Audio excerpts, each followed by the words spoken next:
has so many amazing features that I really love, so it would be hard to pick a favorite feature. But if I'm to really pick my favorite feature on Seller, as a queen of automation and someone who likes to lay a bunch of products together because I don't want to leave any money on the table, I would say my favorite feature on Seller right now is upsells and cross-sells. I love this feature so much because how you sell related products or even sell the premium offer after someone buys. I love Seller so much, so you should definitely try it.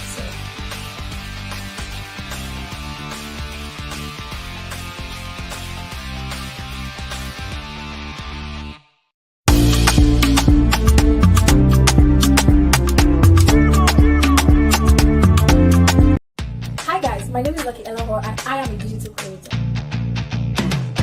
One of the things I love about Seller is the ease and simplicity it provides for me to be able to transact with clients and students from all over the world. Seller has so many amazing features that I really love, so it would be hard to pick a favorite feature. But if I'm to really pick my favorite feature on Seller, as a queen of automation and someone who likes to lay a bunch of products together because I don't want to leave any money on the table, I would say my favorite feature on Seller right now is upsells and cross-sells. I love this feature so much because how you sell related products or even sell the premium offer after someone buys. I love Seller so much, so you should definitely try it.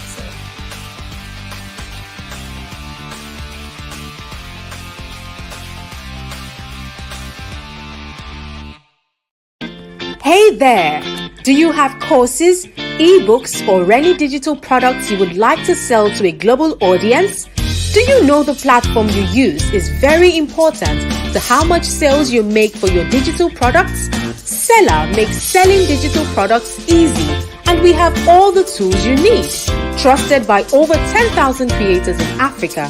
On Seller, you can sell ebooks, courses, memberships and subscriptions, services, events and webinar tickets, and really any kind of digital product you can think of.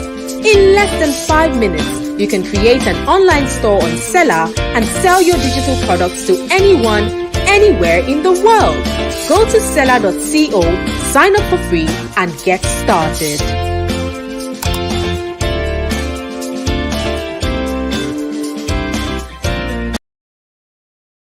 Hey, quick question. How do you host ebooks, courses, digital products and sell them to a global audience? You probably have to buy domain names, build a website and add different plugins. You also have to figure out how to accept payment from international customers. And even with that, you still have to struggle with intellectual property theft. That seems like a lot of stress and you sure don't want to go through all of that. But guess what? Seller makes hosting and selling digital products easy. With Seller, you can host over 40 digital products and get a free storefront, host online courses and membership sites, build unlimited sales and landing pages, accept payment from your international customers. That's not all. You can also upsell and cross-sell on Seller and also protect your digital products from IP theft. Isn't this amazing? Join over 27,000 creators currently selling on Seller right now. Visit. What if you have all the tools you need to host and sell your online courses in one place? No need to build expensive website or get external plugins and software anymore. Imagine everything you need in one place. Don't you want that right now?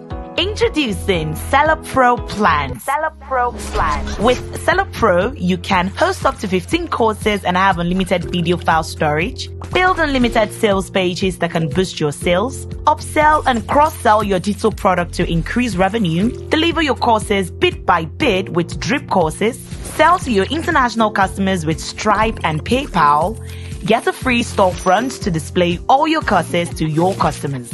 Quickly go to www.seller.co/pricing and pick a plan today. Use the coupon code GoPro10 to get a 10% discount on your first month.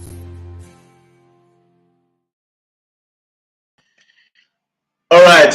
Hello, everyone. Welcome to another episode of this Seller webinar. I hope you're all excited to be here because I'm excited to do this again this week. My name is Emmanuel. I'm the product marketing lead at Seller. and I will be hosting today's webinar. So today we would be speaking to Eloho. Eloho is an expert in building sales pages. So we're still trying to get her in, but once she gets in, we'll start immediately. So you guys should just be patient with me while I try to get Eloho into the building. So for now, just sit back and hopefully in the next 5 to 10 minutes, we'll begin. Yeah, thank you. Hey, quick question. How do you host ebooks, courses, digital products and sell them to a global audience? You probably have to buy domain names, build a website and add different plugins. You also have to figure out how to accept payment from international customers. And even with that, you still have to struggle with intellectual property theft. That seems like a lot of stress and you sure don't want to go through all of that. But guess what? Seller makes hosting and selling digital products easy. With Seller, you can host over 40 digital products and get a free storefront, host online courses and membership sites, build unlimited sales and landing pages, accept payment from your international customers. That's not all. You can also upsell and cross-sell on Seller and also protect your digital products from IP theft. Isn't this amazing? Join over 27,000 creators currently selling on Seller right now. Visit www.seller.co to get a free account now. What if you have all the tools you need to host and sell your online courses in one place? No need to build expensive website or get external plugins and software anymore. Imagine everything you need in one place. Don't you want that right now? Introducing Seller Pro Plans. Seller Pro Plans. With Seller Pro, you can host up to 15 courses and have unlimited video file storage, build unlimited sales pages that can boost your sales, upsell and cross-sell your digital product to increase revenue, deliver your courses bit by bit with drip courses, sell to your international customers with Stripe and PayPal, get a free storefront to display all your courses to your customers. Quickly go to www.seller.co/pricing and pick a plan today. Use the coupon code GoPro10 to get a 10% discount on your first month. Hi guys, my name is Lucky Elohor and I am a digital creator.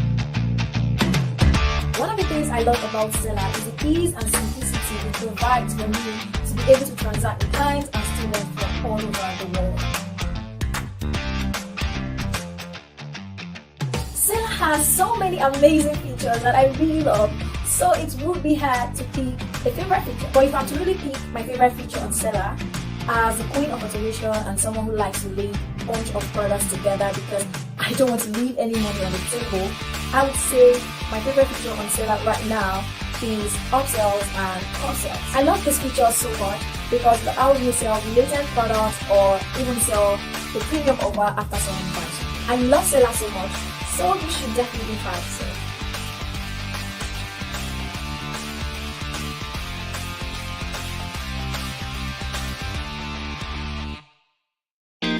Hey there! Do you have courses, ebooks, or any digital products you would like to sell to a global audience? Do you know the platform you use is very important to how much sales you make for your digital products? Seller makes selling digital products easy, and we have all the tools you need. Trusted by over 10,000 creators in Africa. On Seller, you can sell ebooks, courses, memberships and subscriptions, services, events and webinar tickets, and really any kind of digital product you can think of. In less than 5 minutes, you can create an online store on Seller and sell your digital products to anyone, anywhere in the world. Go to seller.co, sign up for free, and get started.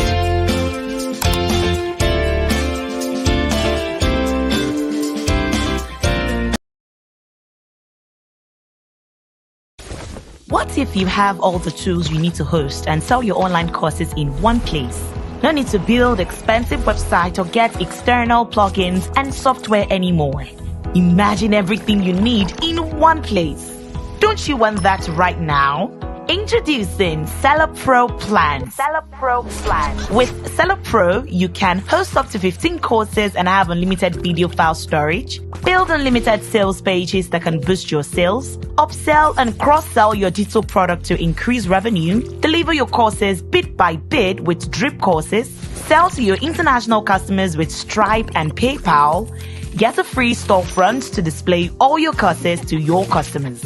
Quickly go to www.seller.co/pricing and pick a plan today. Use the coupon code GoPro10 to get a 10% discount on your first month. Hi guys, my name is Lucky Elohor and I am a digital creator. One of the things I love about Seller is the ease and simplicity it provides for me to be able to transact with clients and students from all over the world.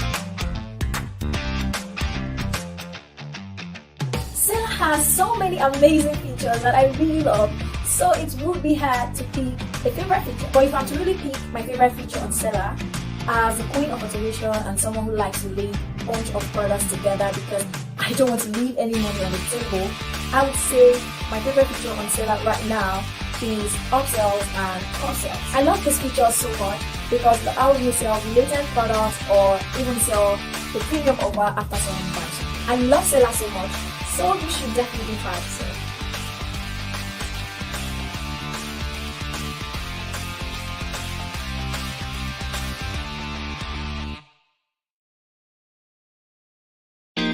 Hey there!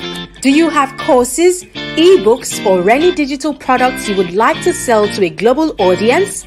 Do you know the platform you use is very important to how much sales you make for your digital products? Seller makes selling digital products easy, and we have all the tools you need.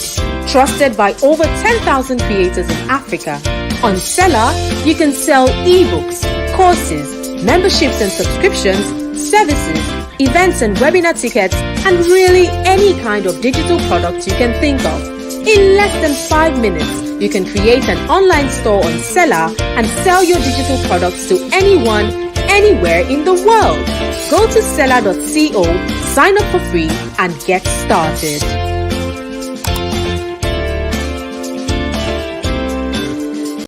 Hey, quick question. How do you host ebooks, courses, digital products and sell them to a global audience? You probably have to buy domain names, build a website and add different plugins. You also have to figure out how to accept payment from international customers. And even with that, you still have to struggle with intellectual property theft. That seems like a lot of stress and you sure don't want to go through all of that. But guess what? Seller makes hosting and selling digital products easy. With Seller, you can host over 40 digital products and get a free storefront, host online courses and membership sites, build unlimited sales and landing pages, accept payment from your international customers. That's not all. You can also upsell and cross-sell on Seller and also protect your digital products from IP theft. Isn't this amazing? Join over 27,000 creators currently selling on Seller right now. Visit www.seller.co to get a free account now. What if you have all the tools you need to host and sell your online courses in one place? No need to build expensive website or get external plugins and software anymore. Imagine everything you need in one place. Don't you want that right now? Introducing Seller Pro Plans.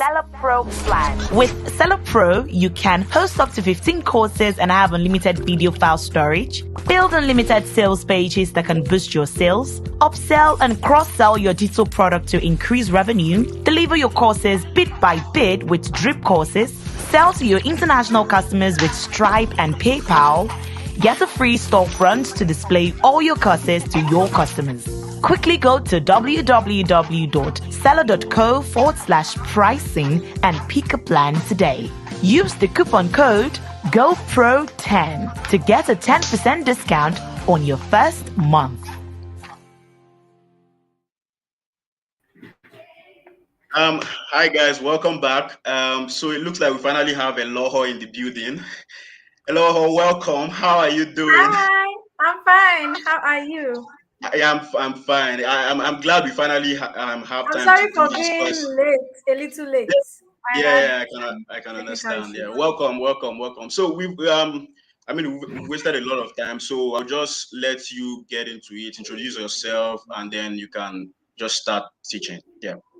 All right, thank you, Emmanuel. And sorry, before we get started, so guys, if you have questions along the way, you can just drop them in the comment section, and at the end of the webinar, we'll take them, and Eloho will answer all your questions. Right?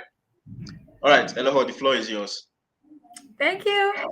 Hi, guys. Good evening. If you can hear me, let me know in the chat that you can hear me. Good evening. My name is Lucky Elohor, aka Digital Creator Chick.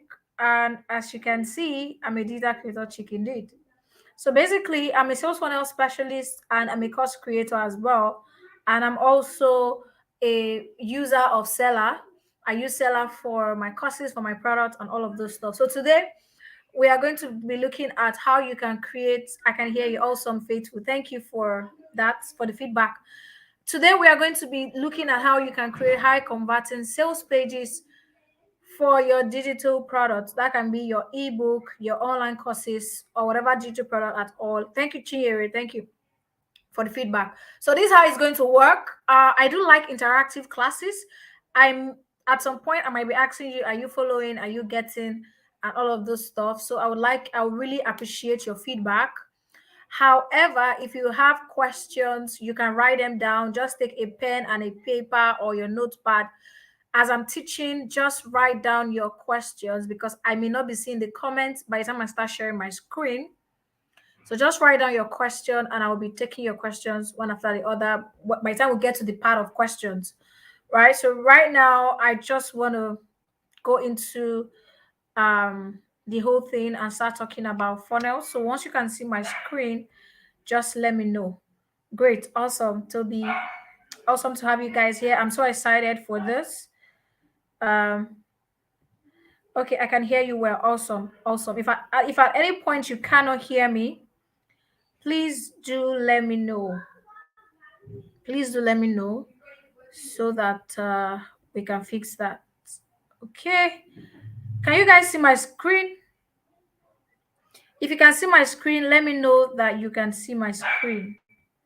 Can you see my screen? I can hear you well. Okay. Let me just do this.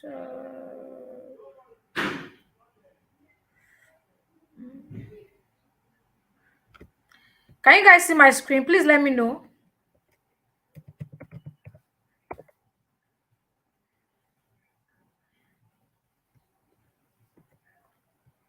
I can hear you clearly. Not yet. Okay, let me try that one more time.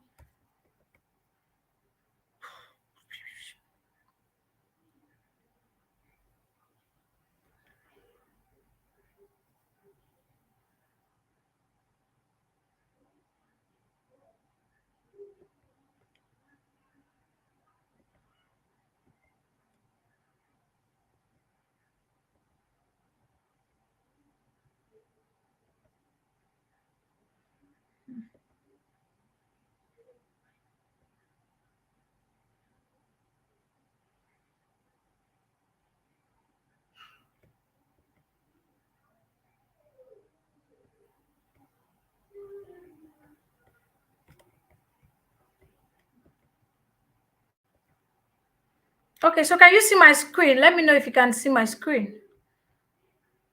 I don't even know how this actually works.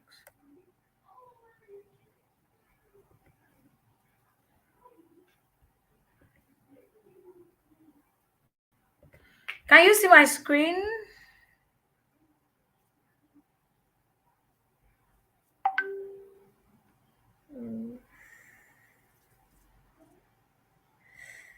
Okay, let's do this.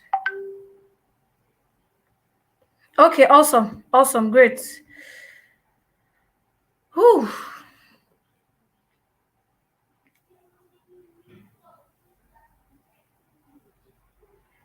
All right, so sales page, how to build a sales page, the sales page formula. We are going to start with the sales page formula. And for me, I call it the sales page psychology. So what we are going to be covering today is basically how to collect emails on your sales page. I'm just going to touch on that. but that's not the key thing when we are working with sales pages.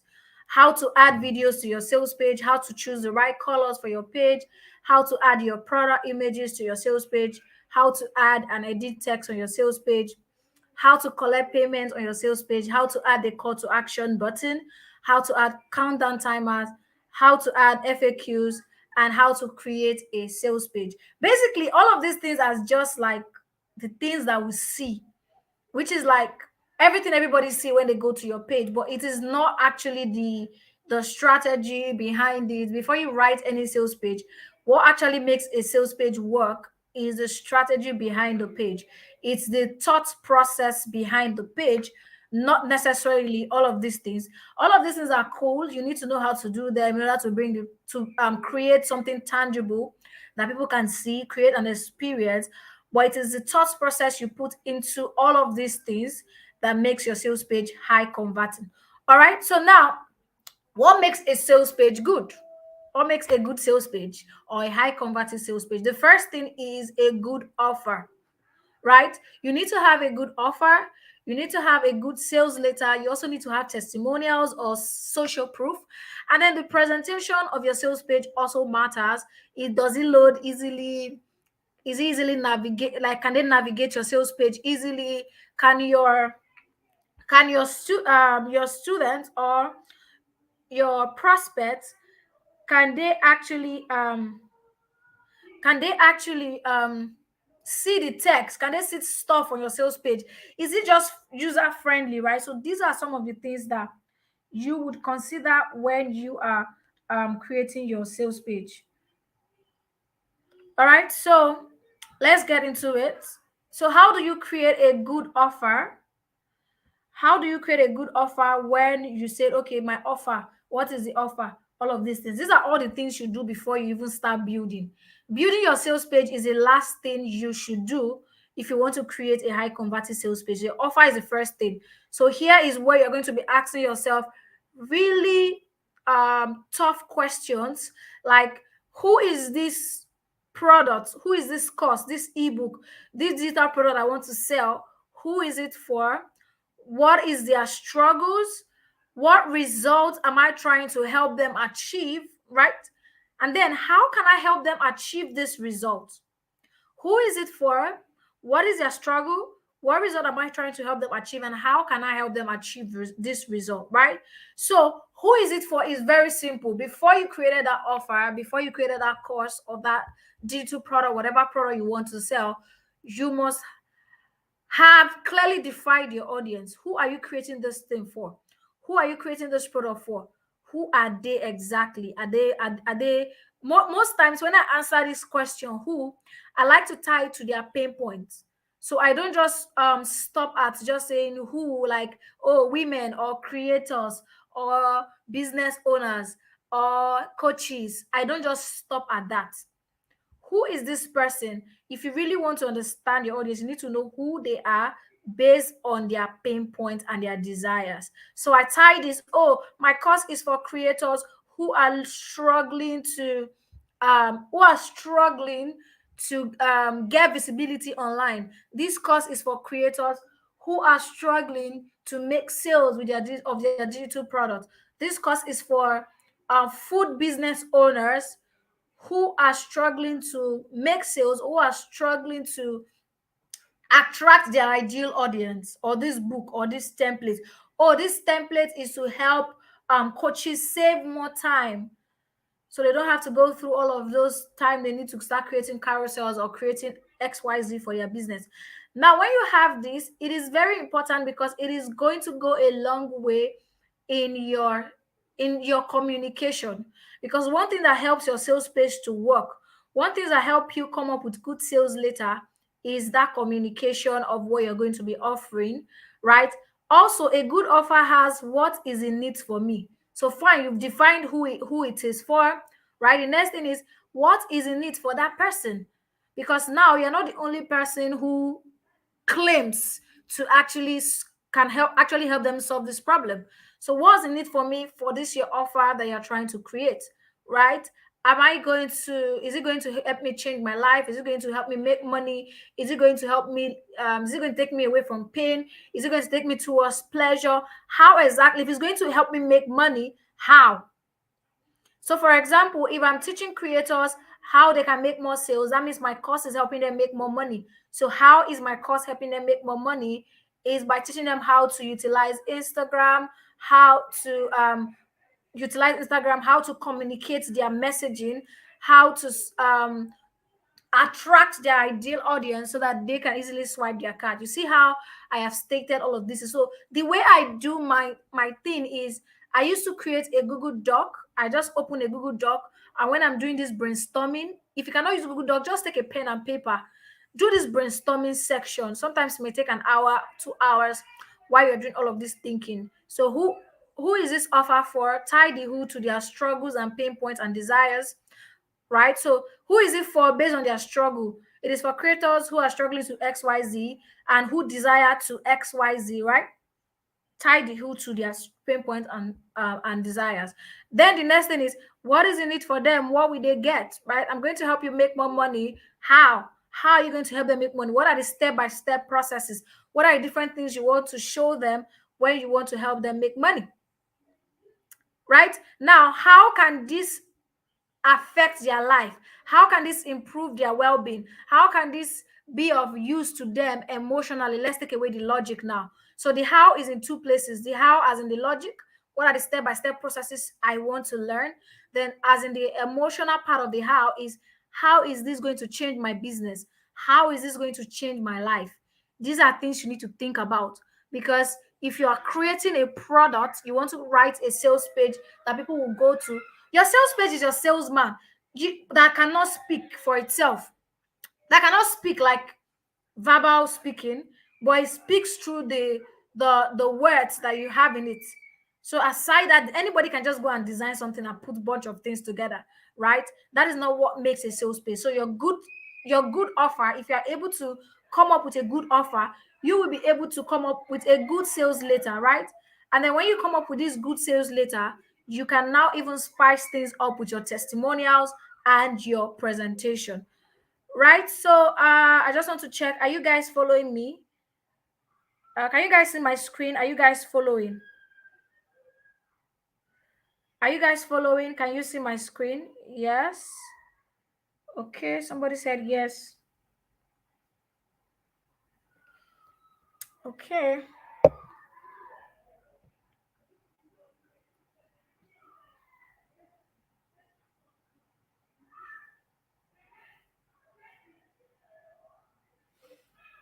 Okay, yes, yes, yes, yes, you can see my screen. Okay, awesome. So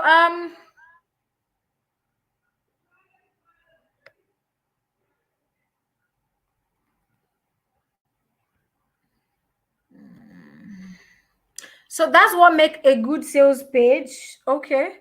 Then the next thing is the sales page formula. So how do you make sure that all of these exercise you have done, you can bring them into your own sales page?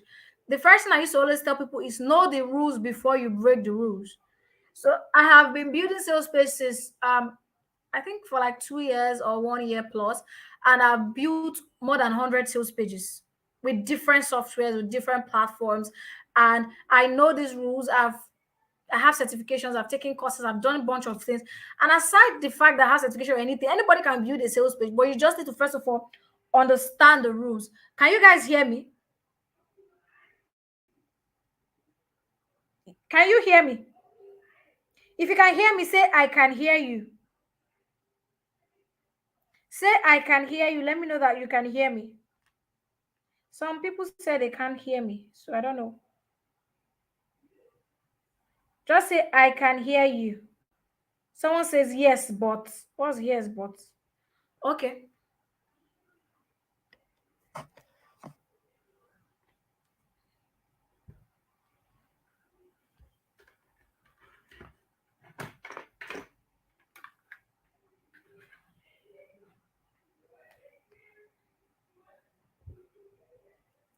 I don't know. Maybe it's your network. I don't know about that. I don't know about the on and off net one you're talking about. That can be from your own end. Okay, so the first thing is know the rules before you break the rules.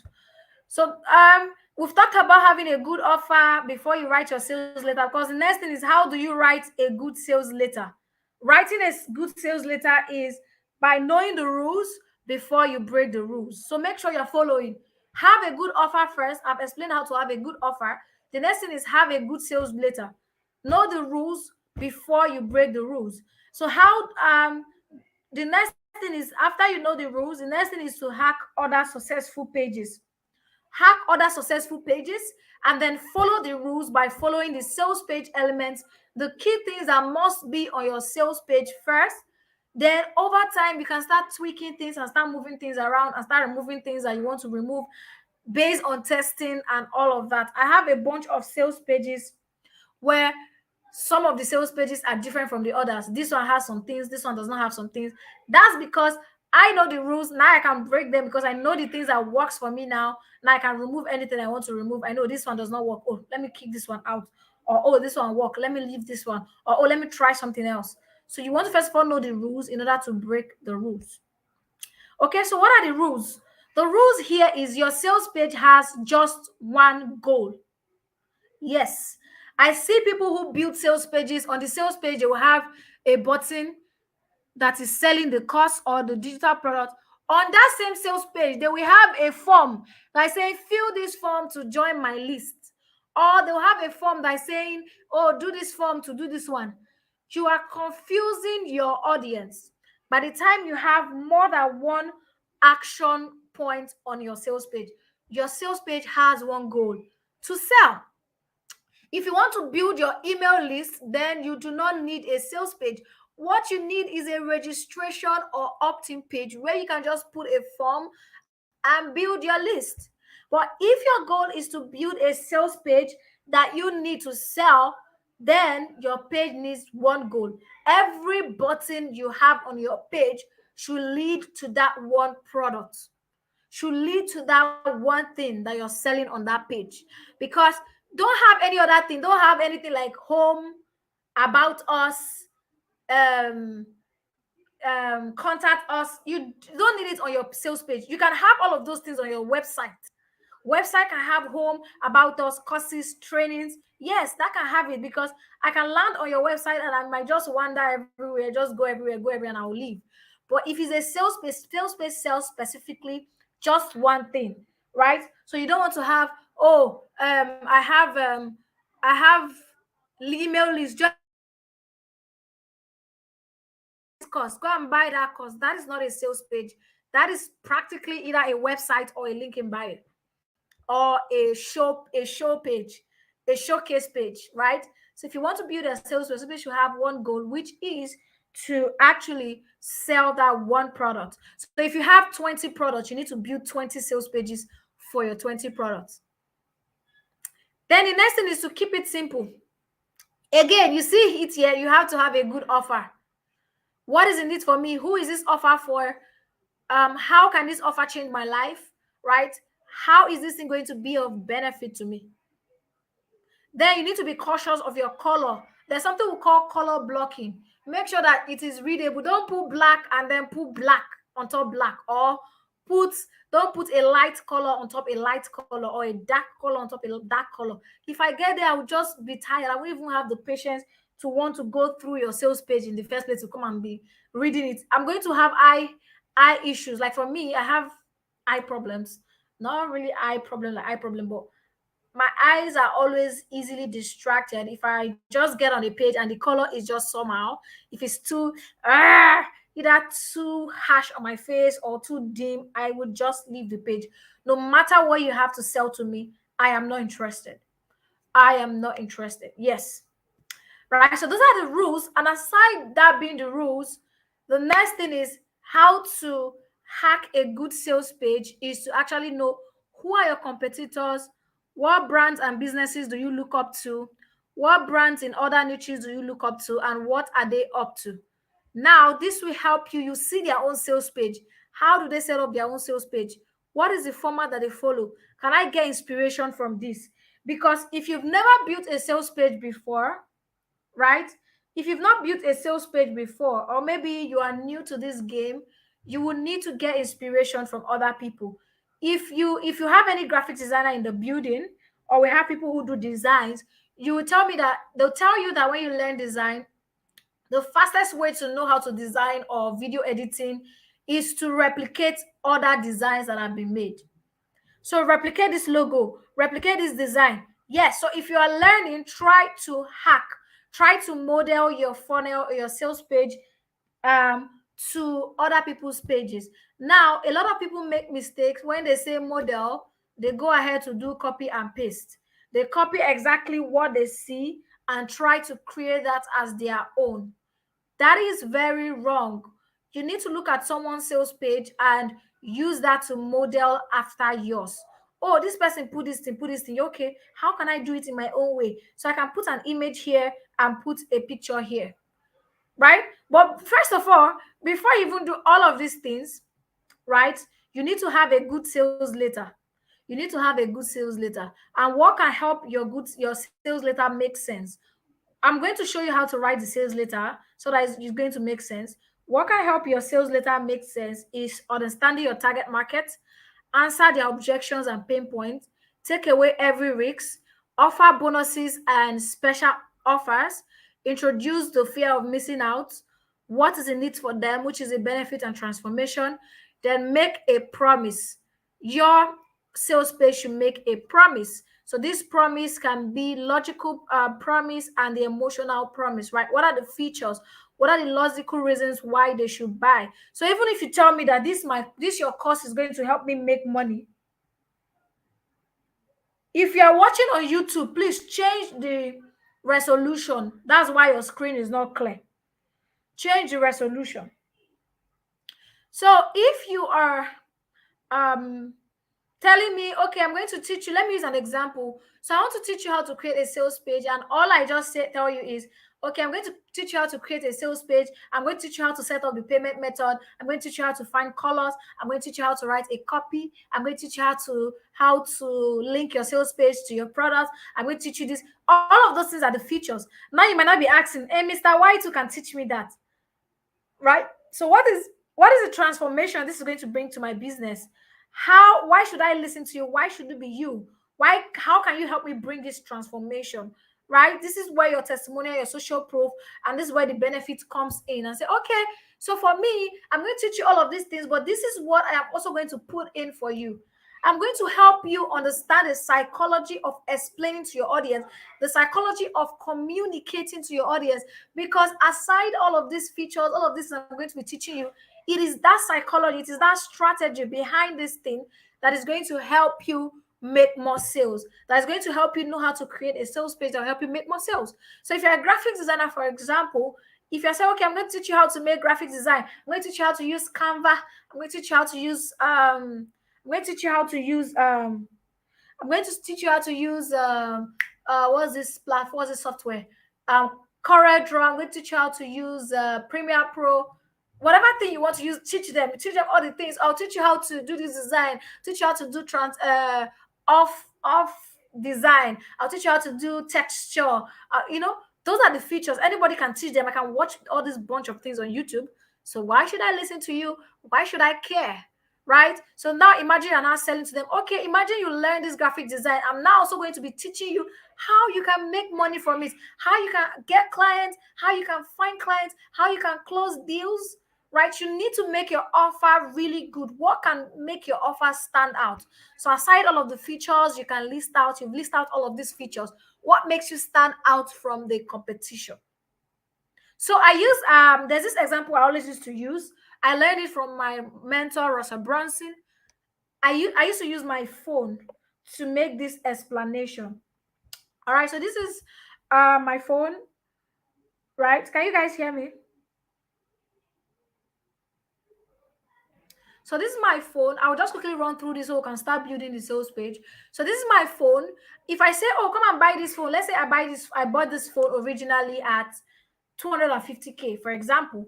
And I say, oh, XYZ, come and buy my phone for 250K. You are going to say,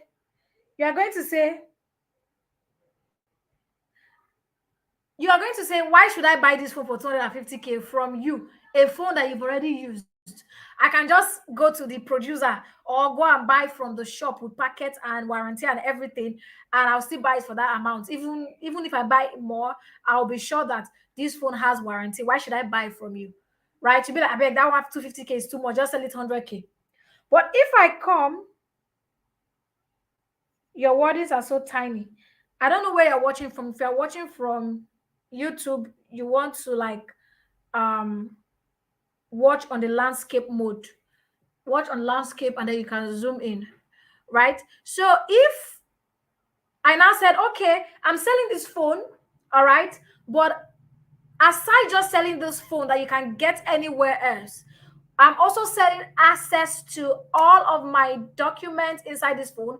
I'm selling access to all of my courses. I'm selling access to the numbers of all of my coaches. So if you get this phone, you get access to my coach phone numbers. You could be able to call them and have a one-to-one session with all of my coaches. You have access to my $1,000 online course, right? You have access to my structure in my business. You have access to my content creation framework. You have access to all of these things, including the phone. When you buy the phone, all of this thing is worth 2 million naira, but I'm going to sell it for 1 million naira or 500,000 naira. Now you're going to rush this because this is a good offer. Now you're not thinking of the phone anymore. You're not thinking of, because if you go to iPhone store, if you go to the Apple store, or you go to slots to buy this iPhone, you may not see it. You not that you may not. You will not get all of the offers I'm giving to you. You will only get an iPhone. You will not get the contact. You will not get access to the coaches, the numbers, or any of those things. You will only get access to the iPhone. Now, it is those other things that makes this offer stand out, that will make you want to buy. These are all of the things also you will need to include on your sales page, right? So how can you now structure this into something? So we have elements of a sales page, right? We have elements of a sales page so that your sales page makes sense. All right. Um, we have elements of a sales page. There are things.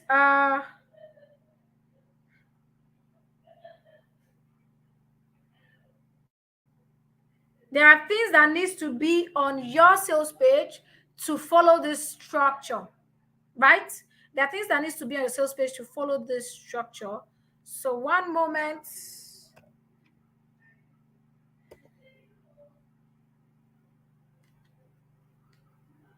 Okay.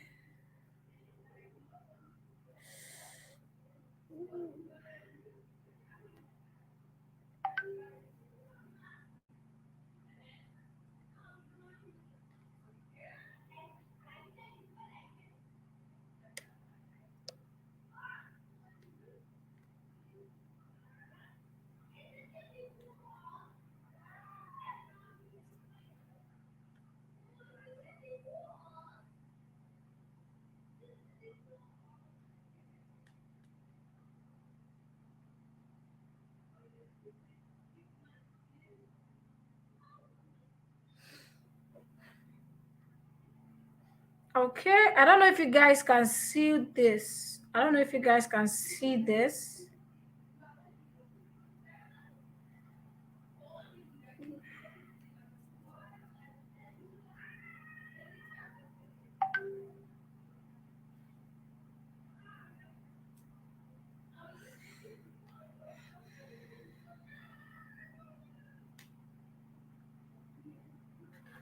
Can you guys see this? Can you guys see my screen?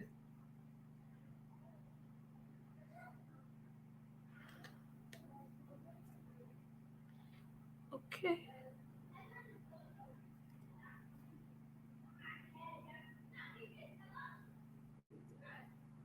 I don't know if I'm still share a window or a tab.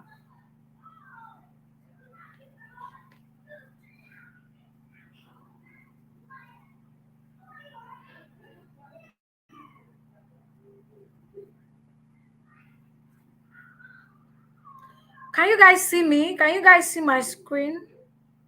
I think I'm sharing the wrong. It's blur. If you're on YouTube, please change your dimension. change your dimension, your resolution rather. If you're watching from YouTube, many of all of you guys are watching from YouTube, change your resolution, please.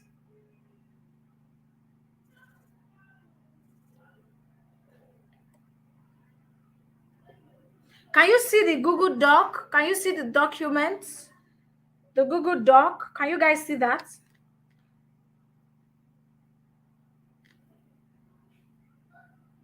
If you can't hear me, then it has to be your network, please.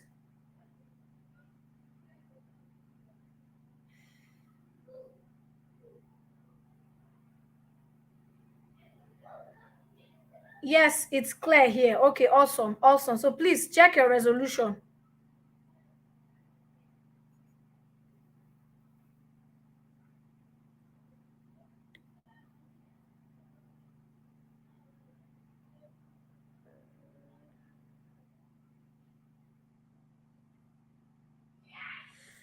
Okay.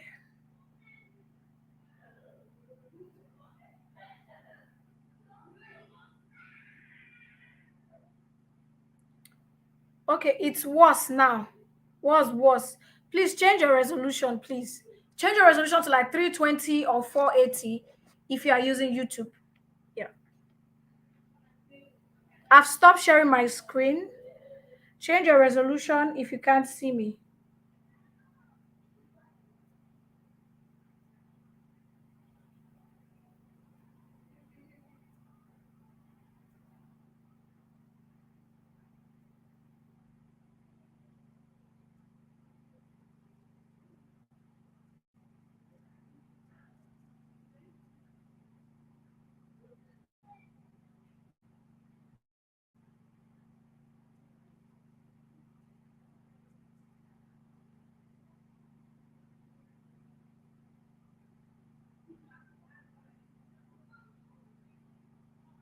Please, it's your network, Tony Jack. It's not from my end. Can you guys see my Google Doc? Can you guys see my Google Doc? I need to know that you're seeing my Google Doc, please.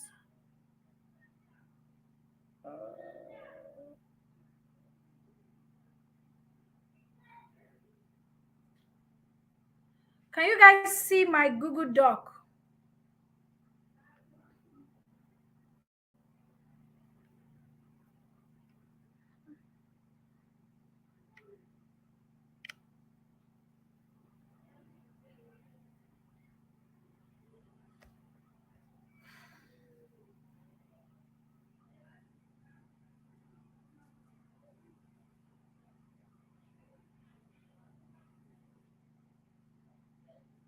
Can you guys see my Google Doc?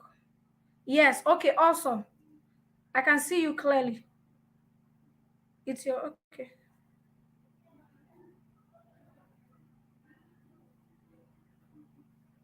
Okay, great. So I was saying that what I do when I want to write my sales page is I have a Google Doc file that I say my offer, right? So who is this offer for?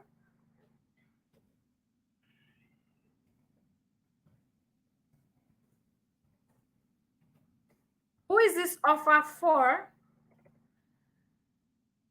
Based on their pains and then their desires. And then I just fill this out. Then the next thing is, I do is to ask myself my offer. Who is offer for? Just want to quickly run through this. Only your face is showing. Ah, okay, this is not nice. Hmm.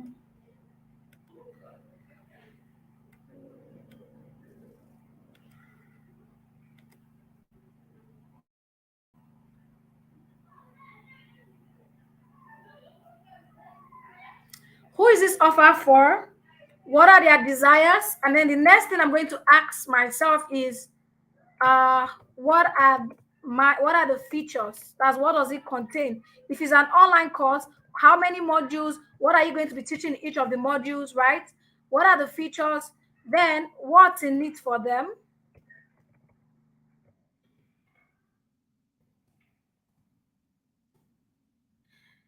And what's the transformation?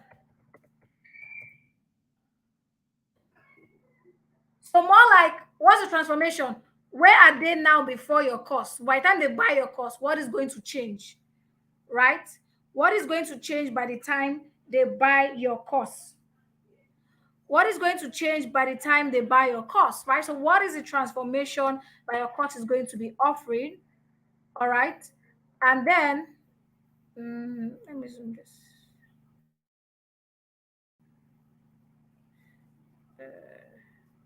Okay, so what's the transformation your course is going to be offering?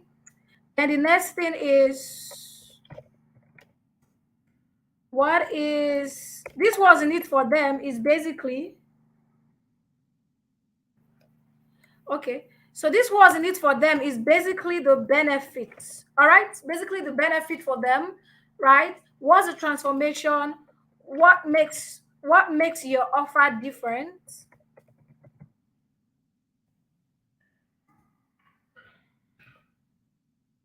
Okay, so your offer, who is this for? What are their pains based on their pain point, based on their desires? What are the features? What's in it for them? What's in it for them? What's the transformation? What makes your offer different? And I use the phone example why I told you, oh, I could just easily say, oh, come and buy this one for 250. Nobody will answer me. But when I add more things that make that they will not find anywhere, they will definitely want to even want to come and buy my phone for they will even want to come and buy my phone for even more even a more expensive price.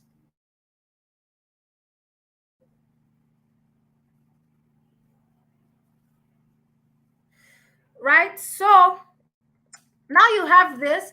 The next thing you want to do is,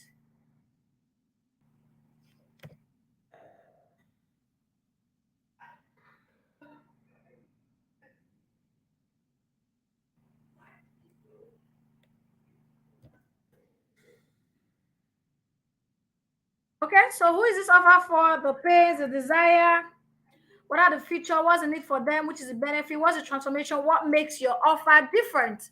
Okay, so now you might be asking yourself, some of you, another mistake people make is that they try to come up with the pains and desires of their audience from their head, which is not always the case. Sometimes you would think that you know your audience, but that's not true. So how you can find out the pains and desire is through research. You can find this through research. And how you can research is basically listening. So if you've been doing one-to-one coaching, what are the constant things your audience are talking about? What are they complaining about? You can also do this through YouTube. So go to YouTube videos, check the comment section, see what people are saying about that particular thing in the comment section. You can also do this through what they call this place, through Reddit. You can do this through Naira Land if your audience is Nigerian. You can do this through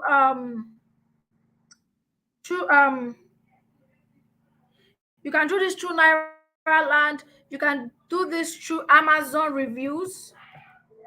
So basically, how this works, let me just quickly show you how it works on YouTube. You just go to the comment, go to the reviews of what people are saying in your niche. Just search out your niche. The reviews are there. So share this, share screen, share a tab, and then it is this one. Okay, so we go to youtube.com. All right, so this is YouTube. So let's assume that you want to find your audience pains and desires using YouTube. Yes, there's also Quora. All I do is come here and then I search for my niche. You start very broad. So search for your niche. For example, if you're in the graphics design niche, um, graphics design as a service, depend on what you want to teach. If you want to teach graphics design as a service or graphics design tutorial, graphics design services, how to start graphics design business, right? Type of graphics design only few designers know. So basically, if you want to start anything at all you want to teach, you just need to think about that thing. All right. Let's just say start broad with graphic designs. All right. Then you look for a video that has high views. If you're into hair business, you teach people how to start hair business. Just search hair making, hair business. If you're into course creation, search course creation. Look for videos that have high views. Like this one has like 590. What is graphic design? This one has like 597K views. You can open these. I'm not going to go in depth into this research. This is what I teach inside my paid courses, but I'll just give you an insight of how it works. And all you have to do is go to the comment section and see what people are saying, see what they are struggling with, see their pain points, right? Just found this result, not surprised. And I learned more in this video alone than I did. Okay, thanks for being so kind. I truly believe that if you want to succeed in sales or in any type of business job, you have to write. So you don't necessarily have to watch the video. All you have to do is to go to the comments. Sometimes this can take you hours, 2 hours, 3 hours. You're still doing only on one platform, right? You can see what people are struggling with here. And with this, you can create a new Google Doc, create a new Google document, all right? Create a new Google document and start pasting. Oh, their pains. This person is struggling with this. Their desires. This person wants to achieve this. Then you now come back to your offer and ask yourself, how can I tie this to my offer? How can I tie this to the pains and desires that my audience are struggling with, right? And then by the time you do that, you are going to discover two things. Is it two things now? Yes, you're going to discover a few things, but the first key thing you're going to discover is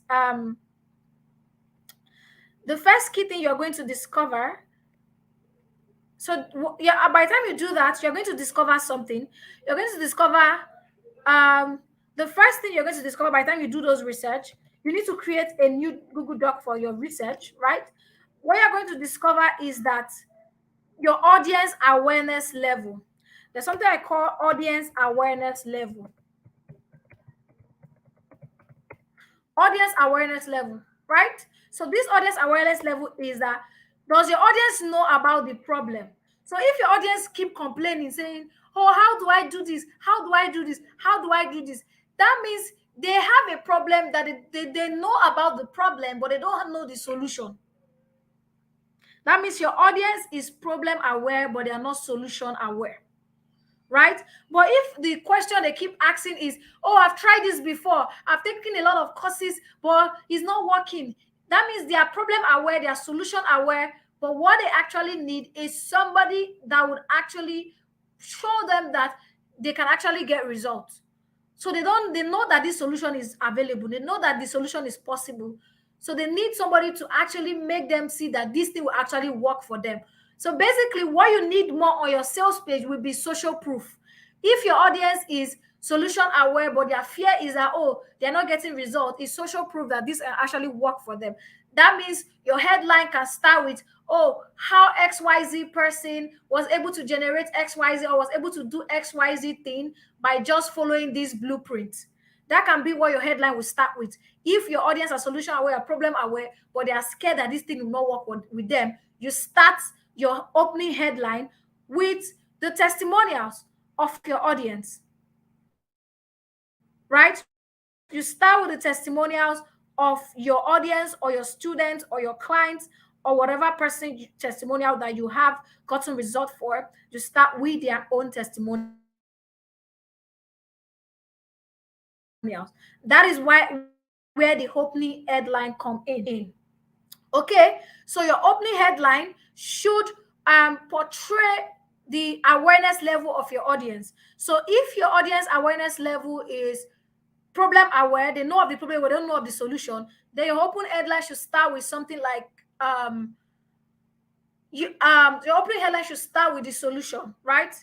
How to get out of this problem by doing XYZ thing. So they know the problem, but they don't know the solution. But if your audience awareness level is that they don't even know that they have a problem, right? They don't know that you have a problem. Your opening headline should start with the problem, and that is where your sales copy should start from. That is what should lead your sales letter to help you make sense of it.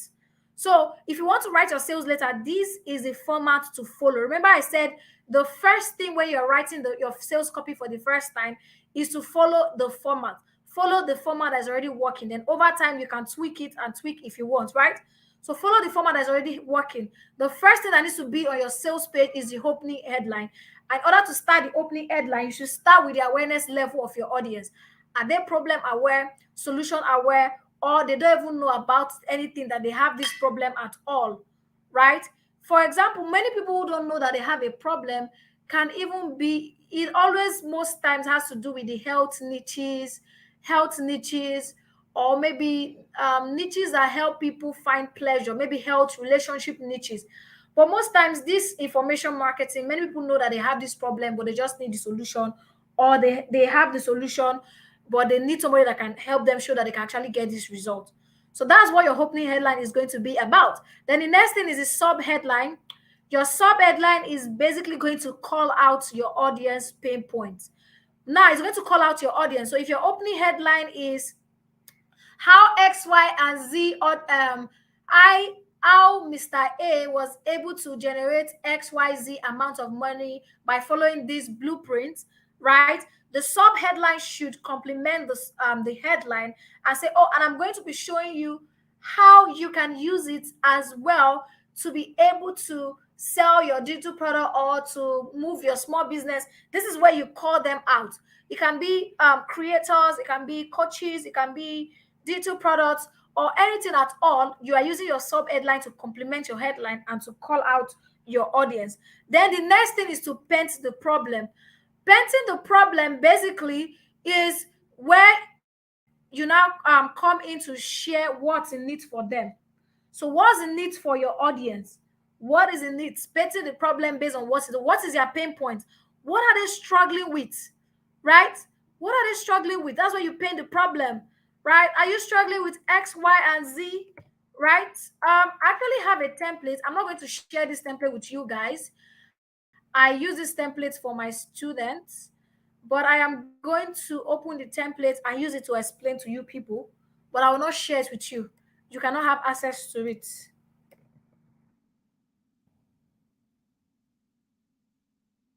Mm,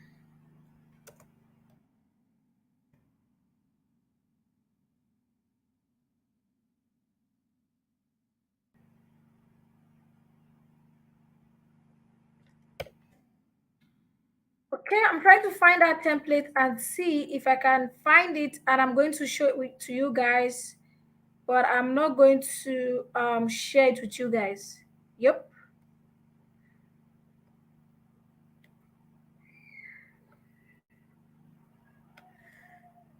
Okay, I just hope I find it.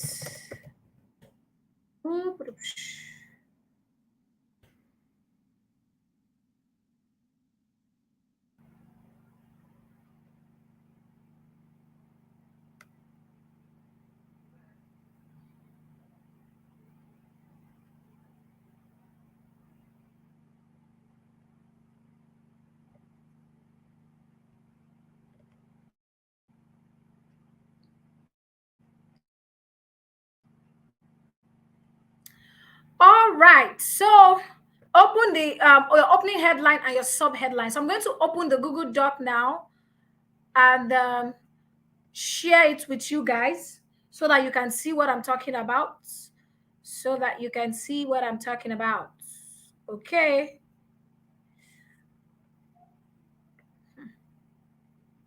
So this is a Google Doc. I share this with my students. I'm not going to share it with you. I'll just show it to you on this page, right? So the headline basically, this is how you can start your headline, right? Want to quickly insert the desired end result, right? Or how would you like to, or are you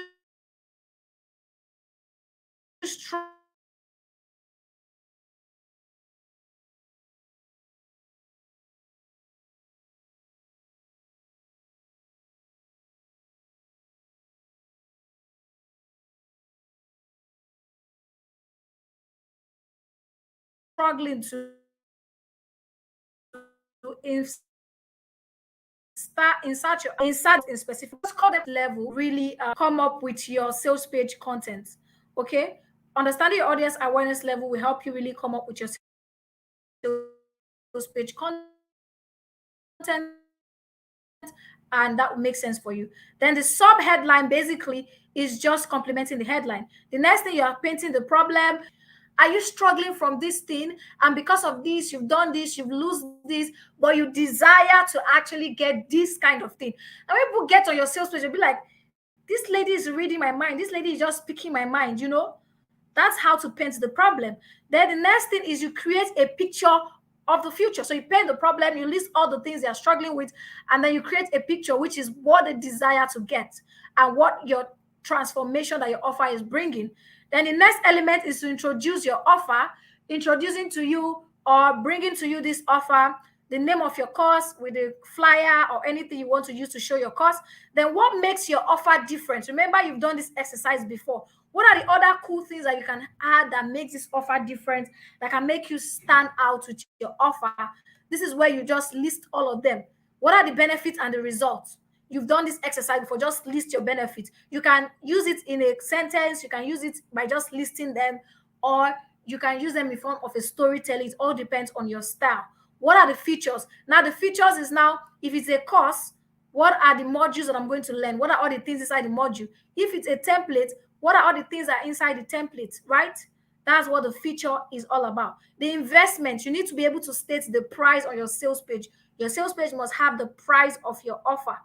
The guarantee can either be guarantee is to remove the risk. It can either be money guarantee or support guarantee, or using social proof to guarantee them that they can get results if XYZ people actually get results, right? Then the next thing is to introduce yourself. Who are you and why the hell should I listen to you? Why should I buy from you? Why should I want to buy your offer? Because you're not the only person selling this thing, right? So who is this offer for, right? You want to make sure that you state who the offer for. This should also be on your sales page. The next thing is, why should I take action? Like, why should I buy now? Is this offer going away soon, right? Will buying now help me save time, save money? Will buying now help me get results faster? Will buying now save me a lot of headaches? Why should I buy now? Then there are frequently asked questions. It must be on your sales page. I don't miss that. Many people don't put it on their sales page. That is fine. But I like to put frequently asked questions because I may not have all the time to explain all of the objections people might have. So while you are doing your research, you are doing YouTube research, knowing their desires, you might also find people's objection. Maybe the objection you find from someone, they say, oh, will this thing work for me? You can create frequently asked questions. I say, oh, frequently asked questions about XYZ course. Or are you skeptical about getting this course? Here are a few things you need to know. Oh, will this course work for me? Yes, this course will work for you because it has worked for XYZ person, and here is a proof that it has worked for XYZ person. Oh, will I be able to access this course after 1 year? Yes, you access the course for a lifetime. Or will I be able to get result with this course in 30 days? Oh, results are not typical, right? It is based on the effort you put in and the work you put in that will help you get result. But if you follow my blueprint, if you follow everything in this course, you're going to get result. What if I don't get result? Will I get my money back? Unfortunately, the sales are final if you do not get. However, if you do not get results and you show proof that you applied everything in this course but still do not get result, we can work out a refund policy for you. Now you see how in your sales page you are now your sales page, you're answering every question because your sales page is your salesperson. You're not going to be there when people are reading it. You are not going to be there. So it is your salesperson, and you want to make sure that every question is answered on your page. That is one key thing you really want to make sure of on your sales page, that every question is answered on that page. Else you are going to have big time issues with the page, right? So let's now move on to the next thing, which is building your sales page actually. But there are other key things that you can also have on your sales page. There are testimonials. You can sprinkle testimonials everywhere on your sales page. There is no amount of testimonials. There is no restriction to the number of testimonials. If you have 50 testimonials and you can sprinkle it in, please do. You can put your call to action buttons everywhere you like.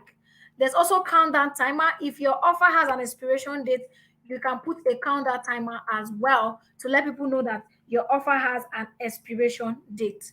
All right, these are sprinkle elements. You can put them in different places of your sales pages, right? These are not a must, but you can put them everywhere. But this first element, these 16 elements, can only appear once on your sales page.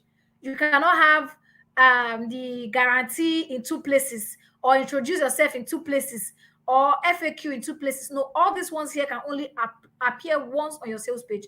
But the sprinkle elements are elements that can appear more than one time on your sales page. They can appear any amount of time. You can sprinkle them anywhere you like on your sales page, right? That's why they are called sprinkle elements. Okay. So the next thing is, before we move on to building a sales page, right? How do you collect payments on your sales page? So for this training, we are going to be using Seller to explain this. We are going to be using Seller as the platform that we're using to build our sales page. So in order for you to collect payments on your sales page, you will need to create a product on Seller. You will need to create your product first in order for you to be able to collect payments on your sales page. So I'm going to quickly show you how to just do that. I'm not going to go in depth because that's going to be a lot, right? So the first thing you want to do, log into your seller account. I want to make sure that if you are selling a digital if you want to use the sales page builder on Seller, you need to be on the pro plan. All right, everything I've explained to you, you can go and replicate it on any platform you want, but Seller has a very good sales page builder that is going to save you a lot of stress, that's going to take a lot of work off your shoulders, and you should try it out. And why not? Why shouldn't you try it? So the sales page is not the only thing you're getting from Seller. If you upgrade to the pro, you can host your courses there. You can get sales pages done. You can host webinars. You can do a lot of things on the paid platform. You can use a lot of payments gateways. You can use a lot of for email marketing. There are so many other platforms that you can use. A lot of things, membership, a lot of things you can do with the Seller Pro Plan. So the first thing you want to do if you're not on the Pro Plan on Seller is just to log into your account and just scroll down and go to get Seller Pro Plans, and you just get a plan and you'll be able to use the Pro Plan. So the first thing you want to ask yourself is, what kind of product do you want to sell? So if it's an online course, the first thing is to create the online course on Seller. So you're going to go to add products and you are going to create the online course. You're going to select the option that says online course, right? I'm not going to show you how to create the online course because it's a whole lot of process, but I believe that Seller has a lot of trainings on that. So all you have to do to access is just go to seller.co and click on the top. You'll see their YouTube classes. So go to their YouTube training and watch how you can host your courses on Seller, right? You can also host membership, but let's assume we want to host an ebook. So let's use digital product, for example. So let's say the product we want to host on Seller is an ebook, right? So I'll just quickly show you how to do that. You click on create digital product. The first thing is to put the image of the product. And let's assume this is the image of the product. We put the image, it loads. You name the product. I will just name it anything. Test product. You name the product, and then you put the price of the product here. I will just leave the price at 0, but you can put the price, and then you put your description. I will just put anything as description so that will be fast and we'll get out of this place. And then select the category for your product. I'll just select any category because I don't want to waste time. And then you go ahead to say, give buyer access. So this is where you can now upload your PDF. If it's a downloadable PDF, just select this and upload your PDF right here on Seller. Let me just look for one PDF to put right here.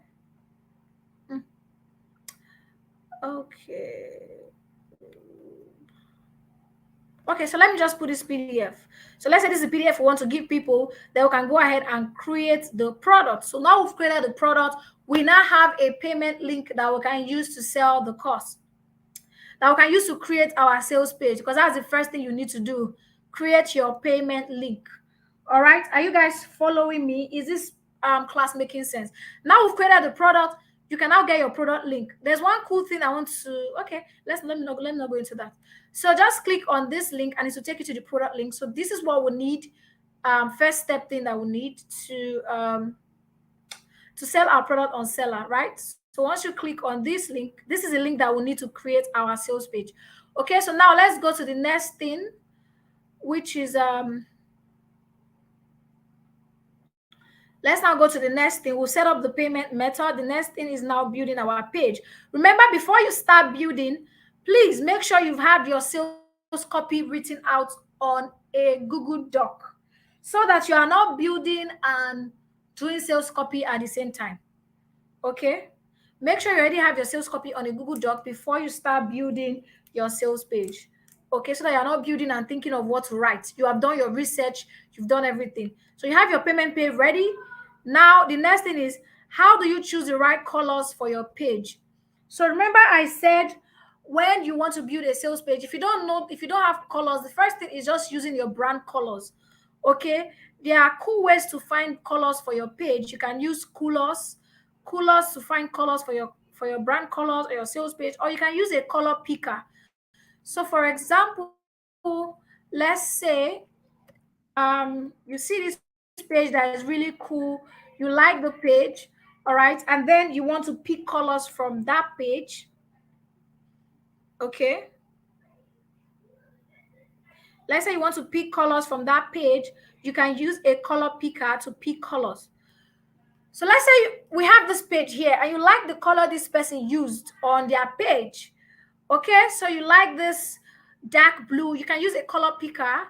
And the color picker that I use is eyedrop color picker. Okay, all you have to do is to go to Chrome and look for eyedropper color Chrome extension, Chrome extension color picker.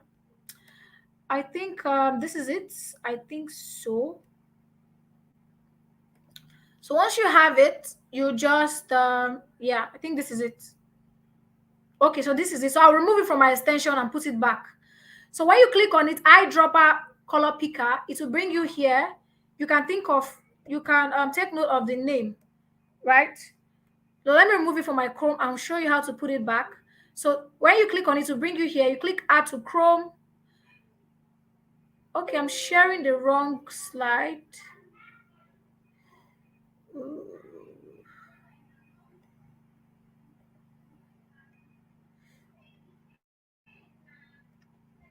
Eyedropper color picker. So this is eyedropper color picker. Once you search for it on Google, let's do that again. Eyedropper Chrome extension. That's what I searched for.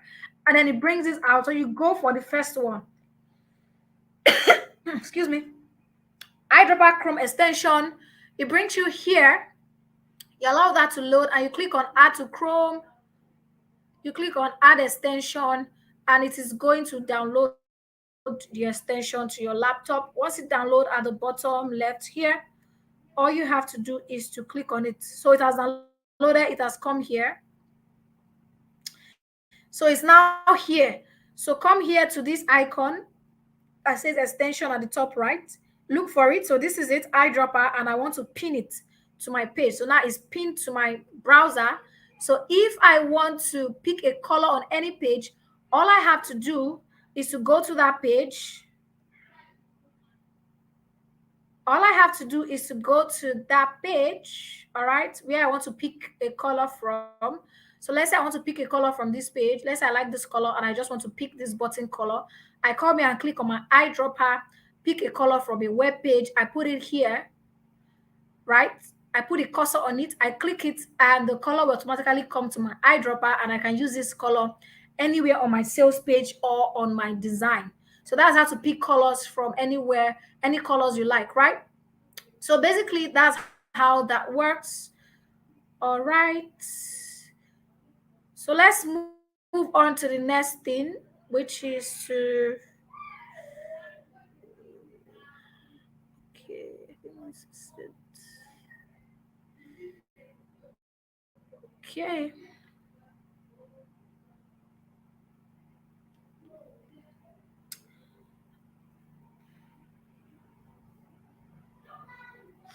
Okay, so that's how to pick colors. The next thing now is key things you need to note. So we're going to build the sales page now. We're going to quickly do that in the next 30 minutes. Key things you need to note. Don't forget to hack similar pages. So if you've never built a sales page before, you need inspiration. You can get inspiration from other sales pages around you, right? right? And then if you are selling digital product, you want to also remember that your sales page has one goal. Don't have a form and a button sending people to different pages on your sales page, right? So now let's now go ahead to build our sales pages. Now, before you build your sales page, you need to make sure that you've done your copy research. Your sales copy is ready. You have your colors and images. You have your payment link ready. You have testimonials. You have check other funnels that will give you inspiration. All right. And then you can now go ahead to build your sales page. Okay. So if you want to build your sales page on Seller, if you want to build your sales page on Seller, what you need to do is to okay, let me quickly go from here. If you want to build a sales page on Seller, what you need to do is to come here to landing pages. Okay.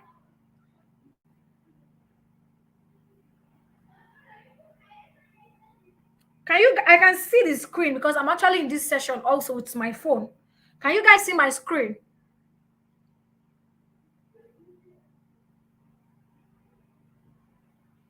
Can you guys see my screen? I want to be done with this in the next 30 minutes.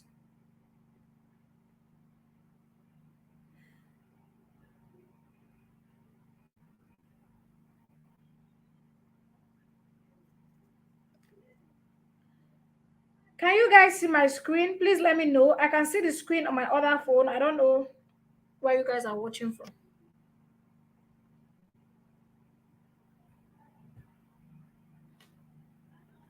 Yes. Okay, awesome. So someone can see it, so I can go ahead. Maybe you guys are watching back of the live. So here's Seller. You click on create page. All right. Blank template. So the first thing is to name your page. Usually I advise name your page in name of the product that you are creating. So test product Seller Life. Name the page, then put your special URL, which is your special URL is going to be, let's say, test products life. Right, and then you go ahead to create. You can put a description, then you go ahead to create the page.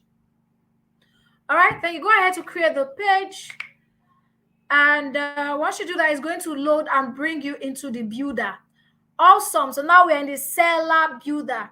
The first thing I would advise that you do when you get to this builder is to click on this. So when you click on this first box, right, if you look on the left, you will see that it's showing that this is a row. When you click on the inner one, it's showing that it is a container. So there are two things you want to take note of when you are on Seller. When you're on the Seller page builder, there is what we call a role, which houses a container. All right, and then there's what we call a container, which houses your content. Your content can be a text, an image, or anything at all. So the role of the role, that's the duty of the role. The duty of the role is to help you center, align everything you have inside the container. However, the duty of the container is to help you arrange everything you're going to be putting inside, your text, your images, everything you're going to be putting inside is a duty of your container. So your role is to center, align. Your container is to house other elements like text, FAQs, anything at all that you want to house on Seller. Okay, here is a cool thing. Container can also so the first thing I want you to do, let's start with this, is once you come, Seller automatically give you this as a blank template like this. The first thing is to duplicate, click on this one here and duplicate it into maybe 4 versions. Just duplicate it into 4 and 5 like this. So you now have 1, 2, 3, 4, 5, 6. Just leave it there first. Okay, so now the next thing is your headline. So how do you set your headline? If you do not have any, like for me, I can build from scratch. I know I can have a picture of what I want my headline to look like. I don't even need any templates. But for someone like you will need something like a template to start from. Now, we're going to be replicating this design on Seller. Now, you don't necessarily have to do this exactly as it is, okay? But there's something I want to also explain to you. When you see a sales page, especially if you see a sales page, there are two things you need to confirm. This thing that they do, this design that they did on this sales page, was it done with the sales page or was it an image that was imported on the sales page? Now I'm going to explain. Now look at this picture of this fine boy here that I'm already falling for. Look at this picture of this fine dude, this handsome guy. If you look at it, if you don't know, you might think that, oh, this picture, this was actually done inside of seller, but that's not true. This was imported inside seller. This is an image. So in order for you to know the things that are inside the builder and the things that are not inside, is by just right clicking, and if it allows you save as an image, then you know that this is an image that was imported into this sales page. If you are using a phone, it's the same thing. Just hold down the design, and if it allows you to say save as image, then you know that this is an image. You can even download the image to know the dimension of that image. So let's download this image, and we're going to know the dimension. Now let's come to this part that say content workshop. Let's right click on it. Now it's not telling us to save image as, meaning this content workshop and everything here is not an image. They are content from inside seller's builder. All right, so let's scroll down a little further. Let's come here. So this write-up, is it an image? Let's see. We right click, is not an image, it's content from inside seller builder. Let's do this. Is this an image? No, they are content from inside seller builder. Okay, so let's see this one. Yes, this is an image. Save image as. All right, this is not a content inside seller builder. It was imported inside the builder. So whether the sales page was built with seller or it was not built with seller, you can actually look at it to get inspiration. You can say, okay, I want to start my sales page with a picture, and then I'll put the headline at the bottom. Or I want to start the sales page with the headline, and I'll put the picture at the bottom, right? So for this person, what they did here was to put, because this is a laptop view, if you view this in a phone version, excuse me, if you view this on the phone version, it is not going to give you this. It is not going to give you this. Let's see if I can do this. Okay.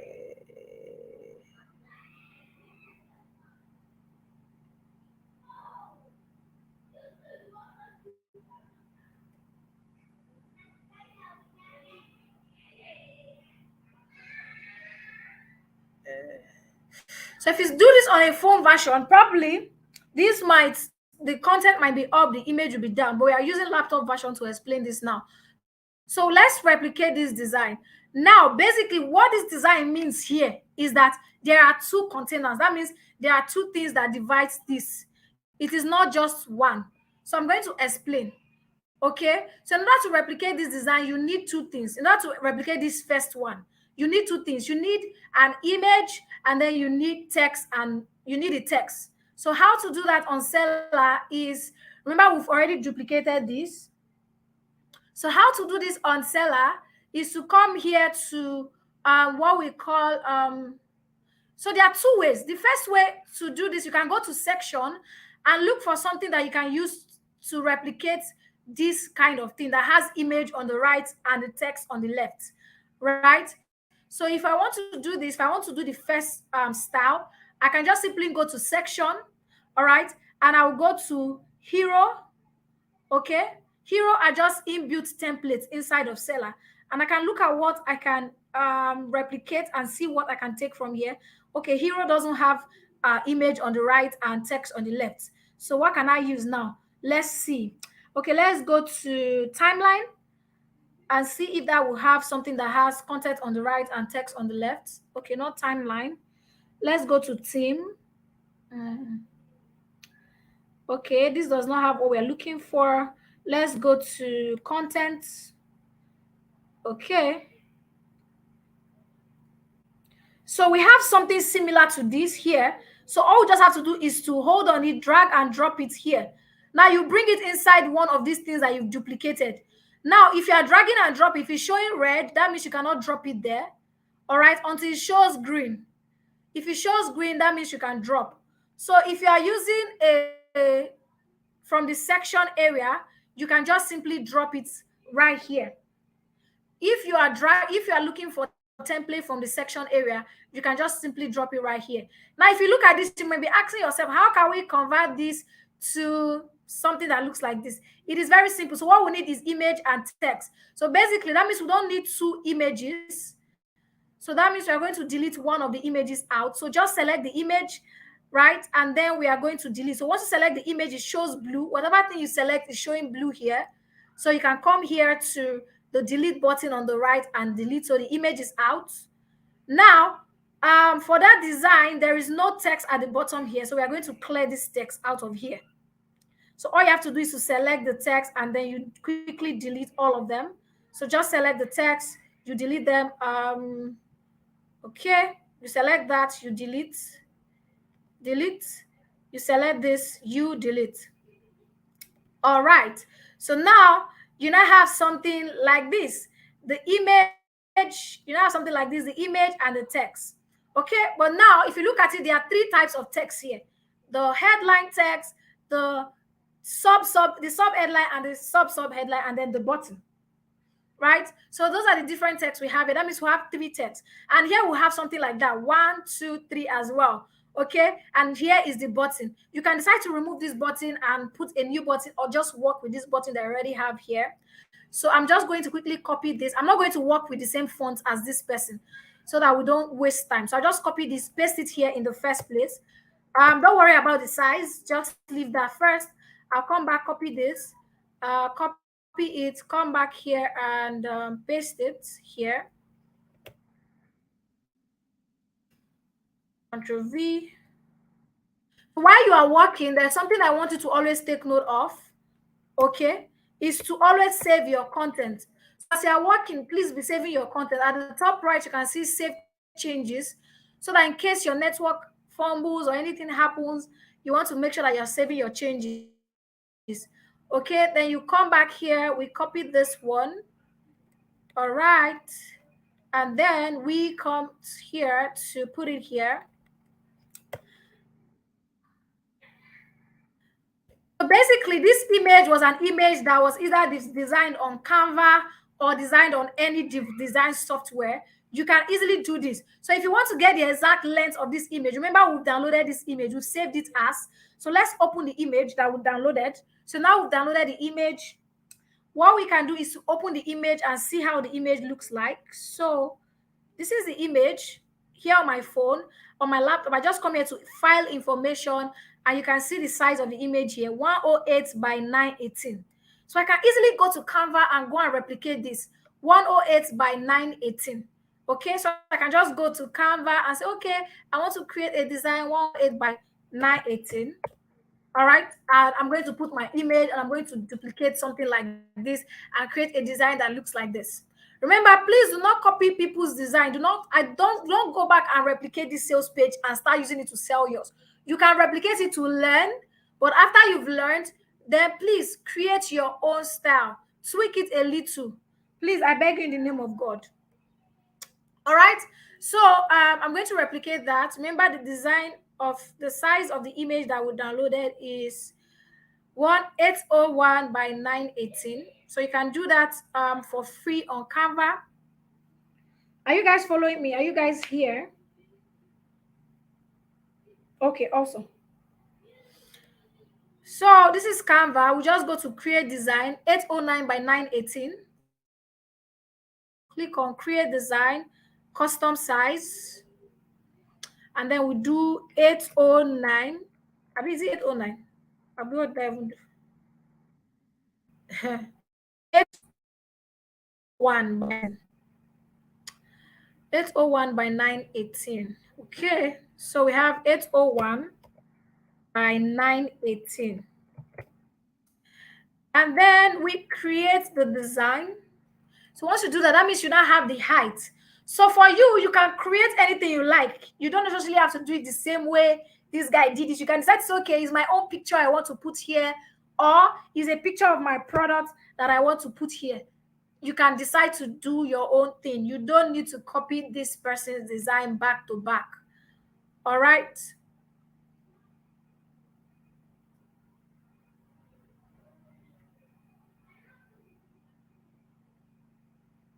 So you don't need to copy this guy's design and say, oh, I want to do it like this guy that is smiling. You now go to the studio, you go and take a video of you smiling. That's not what you want to do, please. Oh my God. That's not what you want to do, okay? You want to create something that resonates with you. So while that is loading, now what we can do is, if you look at his design, All of these things are close to the screen on the right. All of these are close to the screen on the right. This is also close to the screen on the left. So what we want to do is to work on this. But you can see our own content is not close to the screen, it's center aligned. And you can see that this one, the size is larger than every other thing here. So all we have to do is to click on this. Once you click on it, it brings options for you to edit. So you can first of all change the text color to black. All right, so the text color is now black. We can now change the text size. We can say 5x to make it long. We can now make it bold, right? And then once we do that, we can move on to the next and say, okay, this one is not bold. We can make it normal and reduce the text size and say 3x. All right, this one, we can decide to say, let's make this one text size 2x, or maybe large. All right, so let's make it 2x. Now it is still center aligned. Each of these things are still center aligned.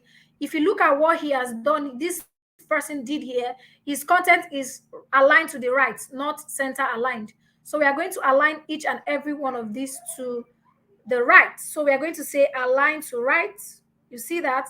Align to right, align to right. And you can see that this one is actually italic. So make this italic, we italiced it. Oh my God, italiced. So italize this. This is right. But then again, there is still a problem. This is still very close to the wall. So what we have to do is to, now, you're not going to click on the text. You are not going to click on the text this time around. You can see lines everywhere. Now, all these lines everywhere in the builder is to guide you on what to do, on what you are clicking on, so you know what you're already clicking on. Okay, so want to click on this line, which is the container. We'll click on it till it's make sure that it is blue. So we've clicked on it at the top here. So this is what we've clicked on, and this is what we want to work on now. Okay, we can make this full length and say 100%. You see that it's now long. We clicked on this, the container that is housing all of the text. We clicked on it and made it 100%. Okay, but you can make it 80. It all depends on your preference. Okay, you can make it 40. It all depends on your preference, but I'll just leave it at maybe 75 or 80. Let's leave it at 80%. Now you can see it is now something like this, right? So next is to work on the button. The button is let's do it. All right, and then the text color of the button is white. Then we can now change the background of the button. The background of the button, just scroll down, you're going to see background. Okay, okay, so this is button background. You can put a background of your own with your own color. If you don't want, yeah, so make sure, remember to always save your work. Remember to always save your work. So technically we have somehow done this, so we need to also work on our button. So let the button go to the, okay, let's work on the button and say go to the end.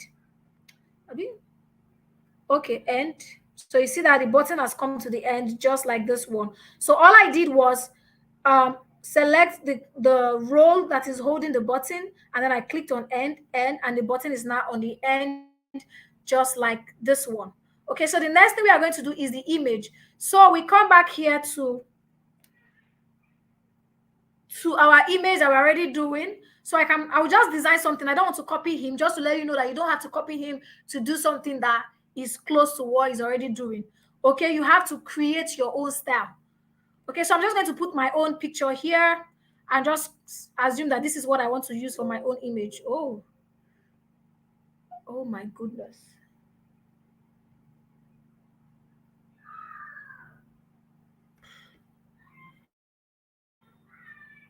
Okay, so this is crazy. This is really crazy.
Hi guys, sorry, I'm so sorry about that. My battery is low. I didn't know that I was not charging it since, so I'm trying to plug it to power. Okay, so the next thing now is to do the image on Canva. I will just quickly do this image so that it doesn't take long. So you can design the image how you want it, and then let's assume that this is the image you want to use. I just download this. You can download it on as transparent or white based on what you are trying to achieve. Okay, so let me just download this. Okay,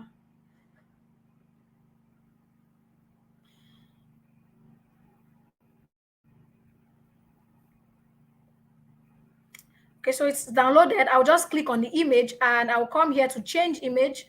I'll upload the image, click on upload, and put what I downloaded right here, select file, and the image is now here.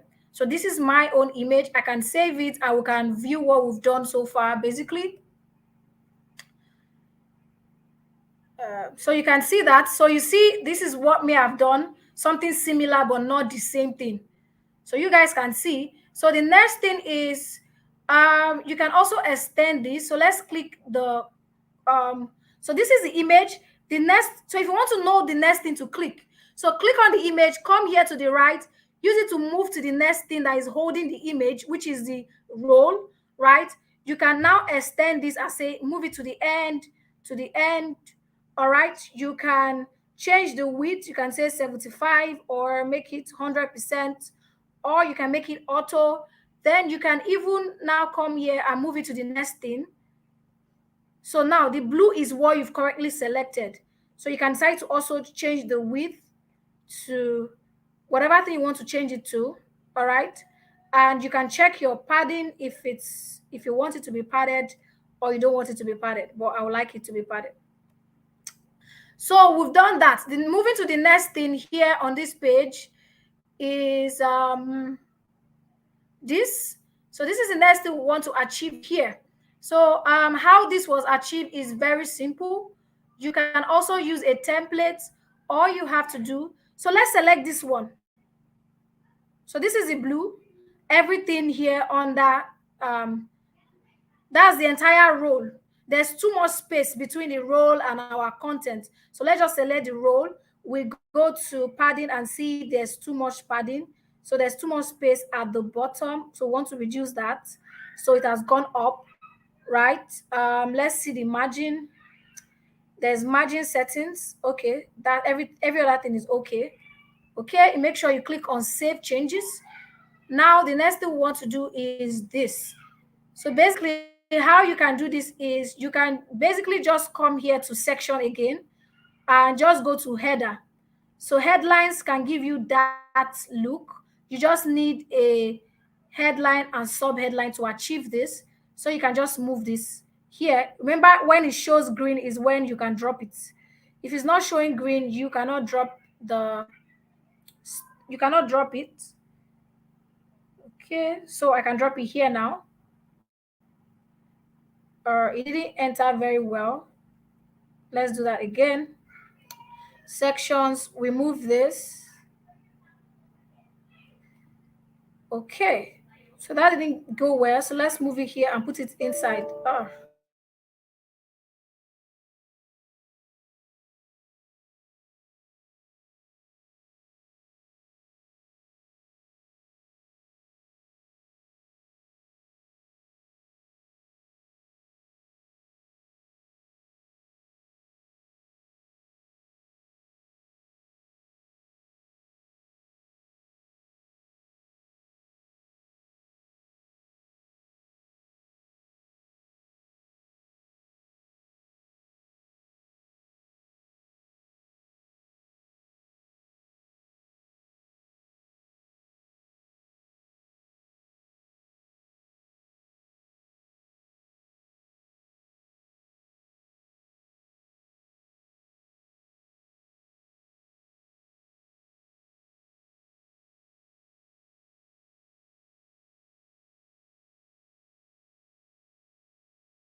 Guys, it looks like Eloho is having issues with her internet and her laptop. I don't know. Um, let's give her like another 5 minutes to try to join in again. But I hope we are enjoying this. If you have questions, please drop them in the comment section, and we'll take them once Eloho is done speaking. Yeah.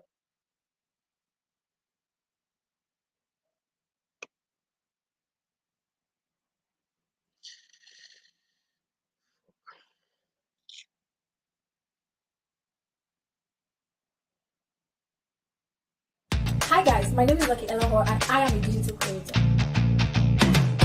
One of the things I love about Seller is the ease and simplicity it provides for me to be able to transact with clients and students from all over the world.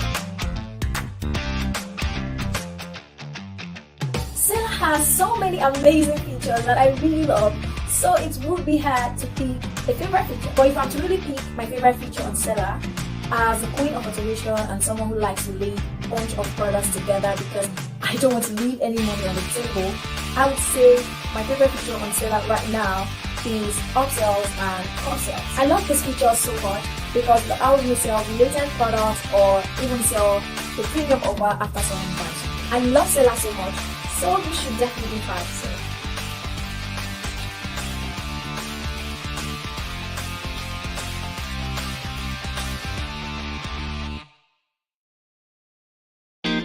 Hey there! Do you have courses, ebooks, or any digital products you would like to sell to a global audience? Do you know the platform you use is very important to how much sales you make for your digital products? Seller makes selling digital products easy, and we have all the tools you need. Trusted by over 10,000 creators in Africa. On Seller, you can sell ebooks, courses, memberships and subscriptions, services, events and webinar tickets, and really any kind of digital product you can think of. In less than 5 minutes, you can create an online store on Seller and sell your digital products to anyone, anywhere in the world. Go to seller.co, sign up for free, and get started.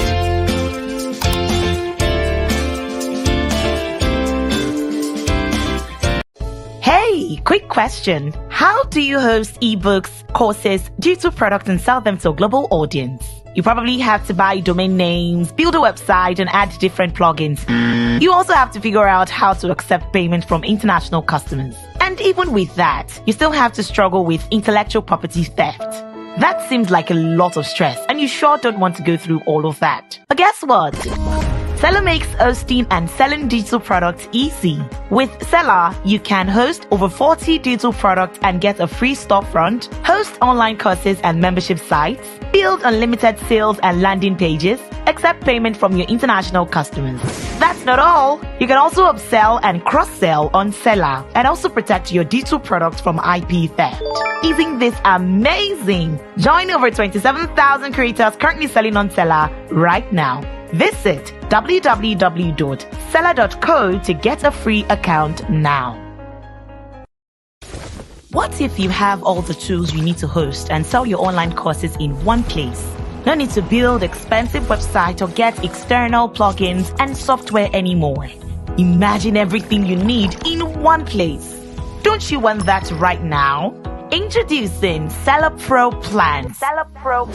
With Seller Pro, you can host up to 15 courses and have unlimited video file storage, build unlimited sales pages that can boost your sales, upsell and cross-sell your digital product to increase revenue, deliver your courses bit by bit with drip courses, sell to your international customers with Stripe and PayPal, get a free storefront to display all your courses to your customers. Quickly go to www.seller.co/pricing and pick a plan today. Use the coupon code GoPro10 to get a 10% discount on your first month.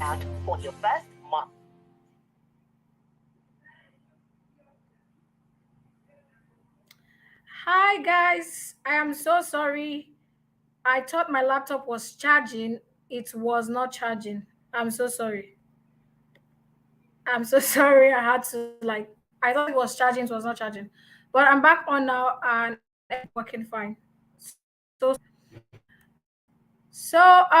we were talking about getting this thing. So it's a headline and a sub headline. Basically, what you can do to get that is very simple. It just go to, let me delete this, start all over. You can just simply go to sections and go to headline and use it to get the section in here. So this is what we want. Now, some of you might be asking, okay, what is this component thing for? You've been picking things from section since. What is this component thing for? I'm going to show you that shortly, but let's focus on the section first, right? So what we are trying to achieve here is this. So I'll just copy the body and the text. Remember, when you are building your sales page, you do not need to come and start writing the content at that time. You must have written it in a Google Doc, okay? So I will just do this. So the background color of this is yellow. I want to first of all remove the background color to white. So I'm going to paste the first thing I copied, which is this. And then I am going to paste this as well.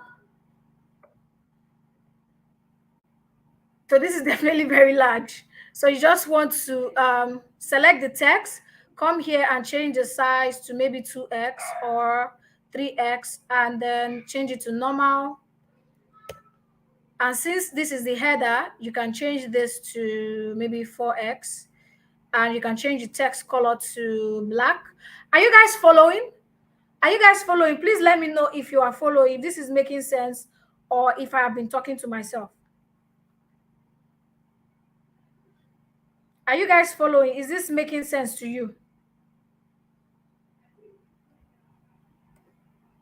Is this making sense to you? Let me know in the chat. Is this making sense to you?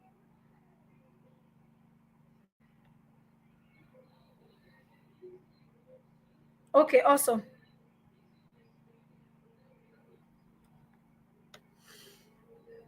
Okay, so now we have this. How do we achieve this, which is the background? It is very simple. All you have to do, remember, select the text. So how do you continue to select the text first? You use this second option that says select parent. Click on it to take you to the next thing, which is housing every other thing, right? So this is the background that we want to change the color for. So scroll to the bottom and go to background. And you can simply change the color of this background to this. So you can see this is kind of dark. So we need to go back to our text and change the color to white. Okay, we change this back to white. All right, now we need a little space at the top and bottom. What you can basically do is select the main parent and go to padding. Maybe add... No, what I would do, I would rather select the text, go to padding and give a little space at the top, select this other text, go to padding and give a space at the bottom. So you may be asking, what is the job of padding? Padding is to give spaces at the top and bottom inside of the element that you're working with. So padding is space for inside the element you're working with. But if it's margin, margin is for space between this row and this row. So if I select margin, for example, and I say margin at the top, it is going to put a space between this block that I've dropped here and this one. All right. But if I take it back, it brings them together. But if I use padding instead, padding will leave the entire parent where it is and just put space in the element that the parent is housing. All right. So if we come back here, if we select this, for example, we come here to margin padding, we can reduce the padding, and then we'll go to margin. So if we say bottom margin, it's going to put a lot of space between this. You see that? So take it back. It brings them together. So that's the difference. So another thing we might need to do is, so this is a row. This is a container. Maybe we might need to say, let's put this at 60%, or maybe 50%. No, I don't like that. Let's say 40. No, let's put it at 75%. Then let's put this at select this text, go to okay.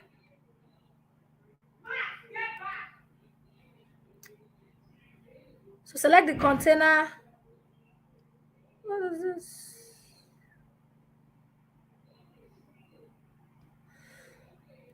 Okay, so we've done that, and you can just select this container. You can make it 100%. Just make it full. Remember to always save your work, please. So the next thing we want to do now, is to create this. So if you look at what we have here,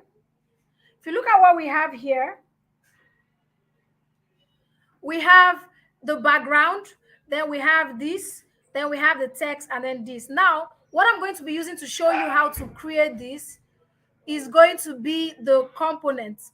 I'm going to use the component to show you how to create this particular one. So the first thing we need is these things we have here are now going to be very useful for us. Okay, so if we look at it, the first thing we have is this, the background. Okay, so the first thing I want you to do is to click on this house here, which is this second one. Click on this. All right, come here to padding. This might not really make a lot of sense to you right now because you're just watching me on the go. When you watch, I'm sure a replay is going to be available. If you watch the replay, it's going to make a lot of sense to you, right? Put a lot of space at the top and the bottom so that you can have space to work. Remember, this is the role, then this is the container. Okay, put go to padding, put space also at the top and bottom so you have a lot of space. So if you look at it now, we have the container house, the role housing the container. Now what we want to do is we want to add this content, the text, the general text, which has the heading, and then the text and the icon. So this is icon. So what we want to do first is to add this heading text. So we'll copy this, and then we go here to add the text. We go to component, and then we can now go to text. We go to header. We want to add the header text to this, so we just do this, and to center align it. Now this, let's paste this. Control V.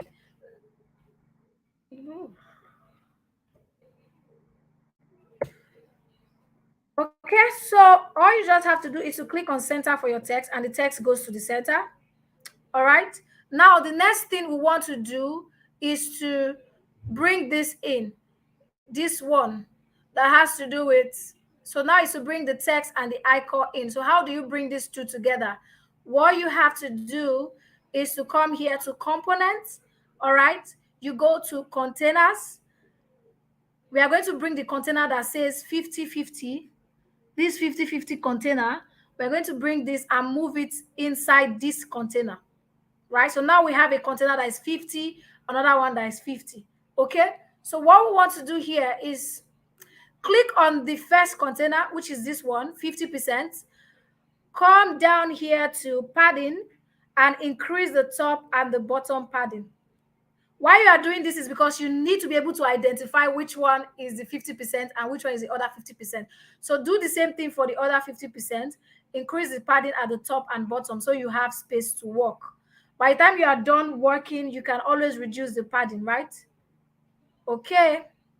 So now we can have space to work. So these are the two containers we have, 50%, 50%. The first 50% of the container, we have the icon. The second 50%, we have the text. So the first we want to move in here is the icon. So you come back here to components, you go to icons, okay? Then you just drag and drop this inside here. Make sure that it's showing in here, green. You drag and drop. Now our icon is inside here, okay? Then the next thing is now to come here to move in the text. So we want to drop a text that looks like this. So we'll come here, go to components, come here to text. You move in a write-up text. What kind of text are we going to drop here now? Text, let's drop this one. We put it here on the second 50% container. So now we have the second text here, okay? So I will just copy the first text content from here. Let's copy this one and just come and paste it here. Okay, so now remember what we did was we actually added padding to the first 50% and the second 50%. So select the first container, which is 50%, and let's go and reduce the padding a little so that what we are doing can be making a little more sense. So reduce the padding at the top, maybe to like, you can just type in the padding size here. You can just say 20, and then it just updates to 20, all right? Same thing for this. So you come back here to select this.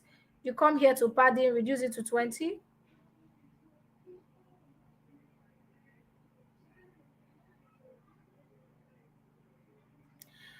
So you do the same for this as well. You keep your padding at 20. So now we are back to this.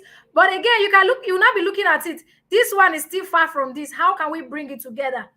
Very good question. So what you want to do, select the text first, then come here to this icon that says select parents. Click on it. It will select the container for you.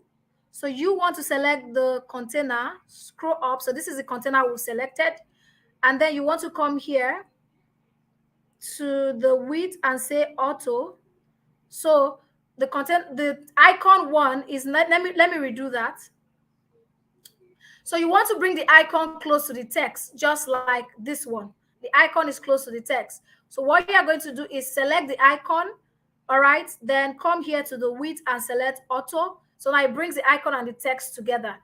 Now you want to make the text long like this. How to make it long? Select the text this time around. This is the text, okay? You use this to make sure you select the container holding the text. Then you come here to the width and then you select maybe 100%, or maybe you can do 80, or maybe 100%. And then you can see that the width is now long like this. So we now have this and this. So if there's too much space between the icon and the text, you can just select the icon. You can just simply go to padding, reduce the padding at the top and bottom, right? Just to bring it closer to the text. All right.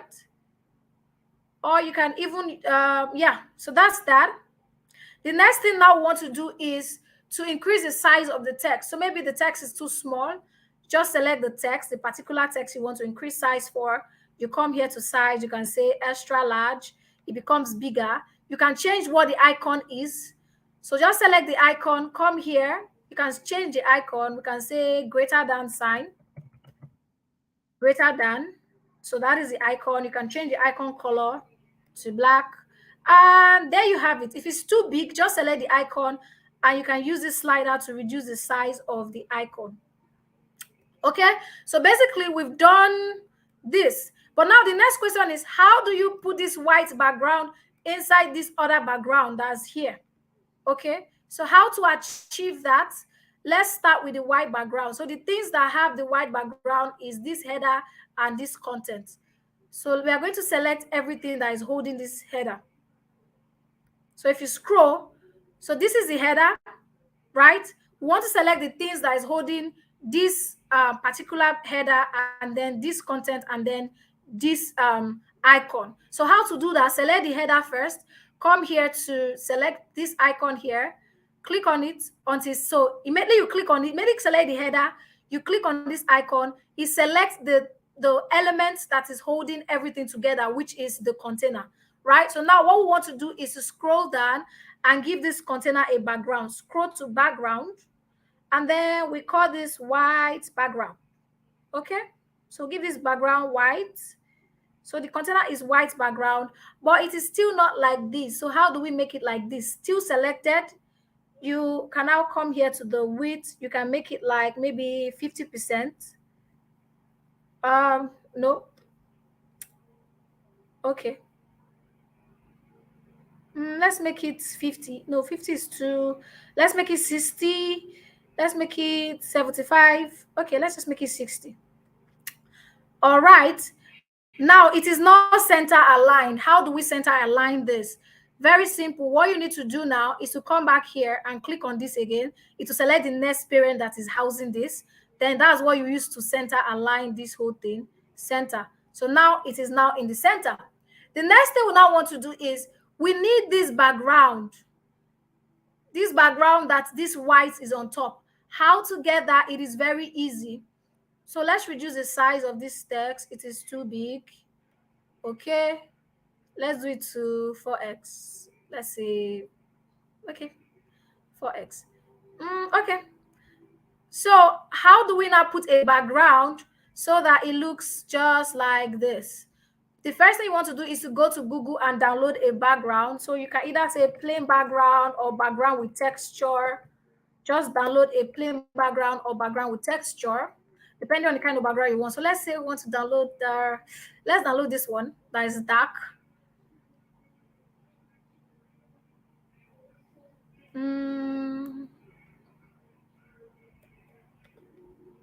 So just right click on it to download, save. But this is not what I want to. This is not what I want.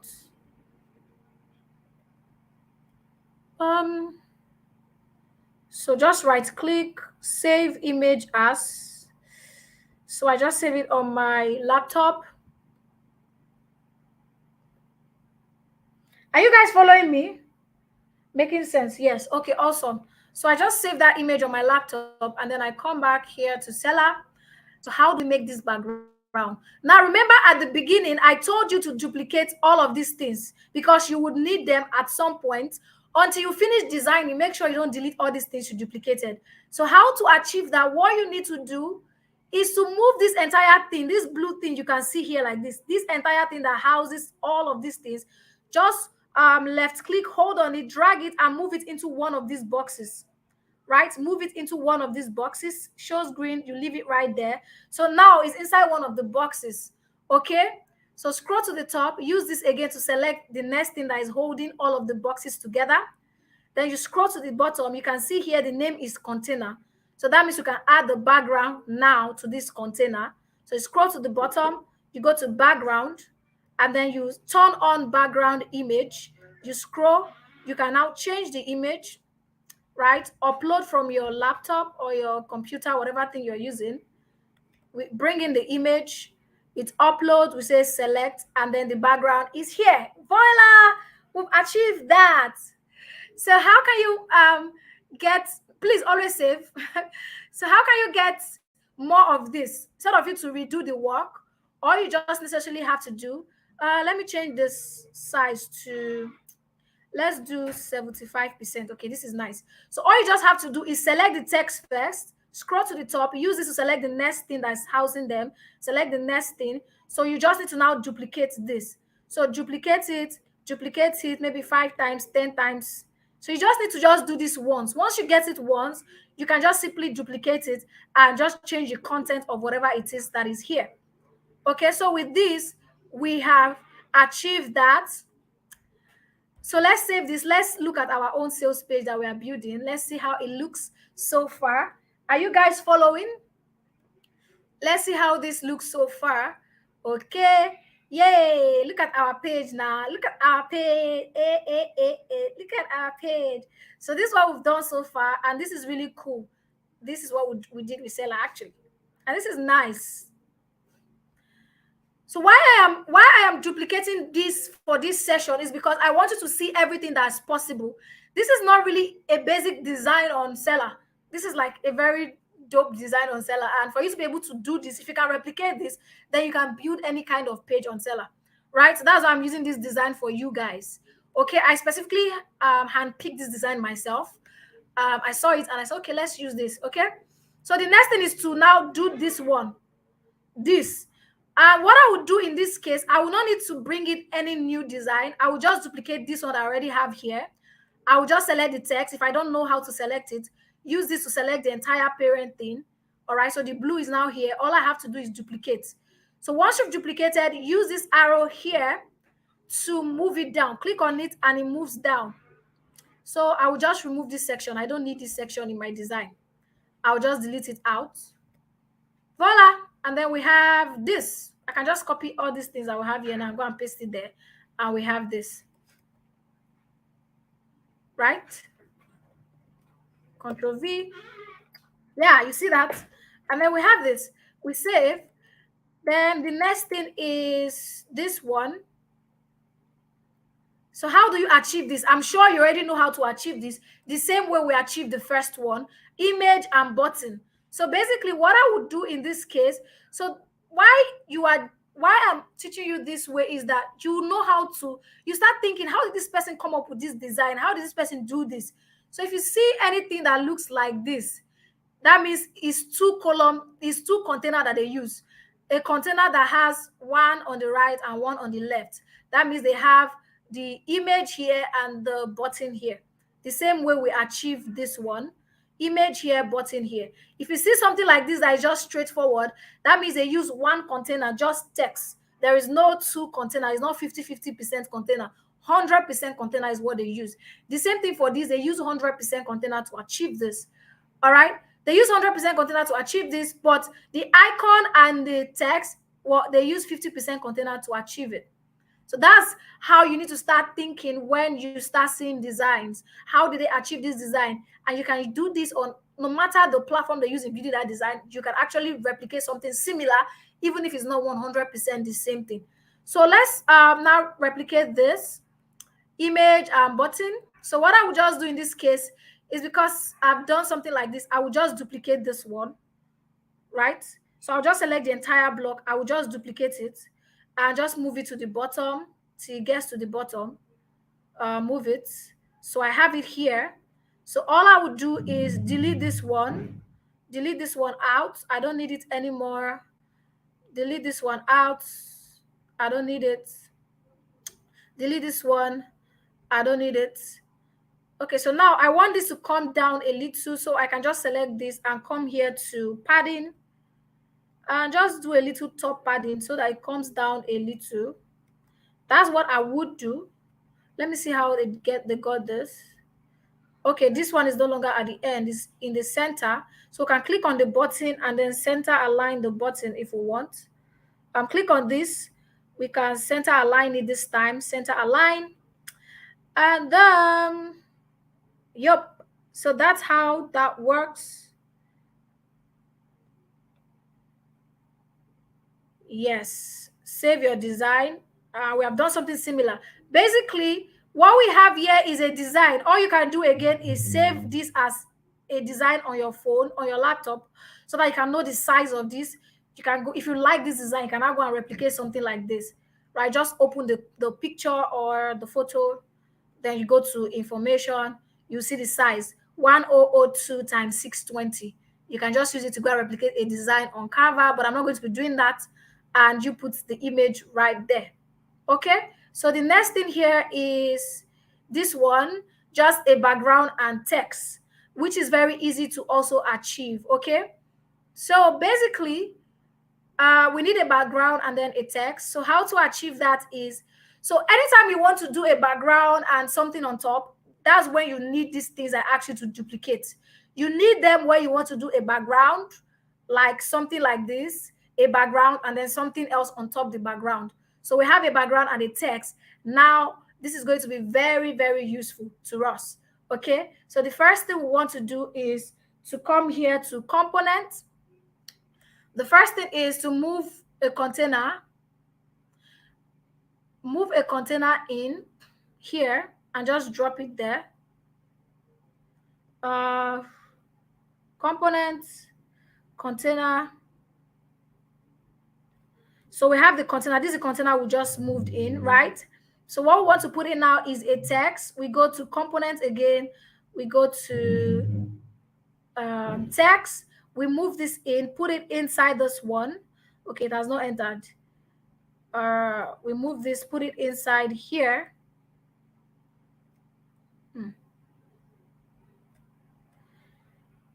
Okay, so our text is here now. All right. So we can copy this. Let's just copy this, what we have here. Copy, come here to paste. All right. Ooh.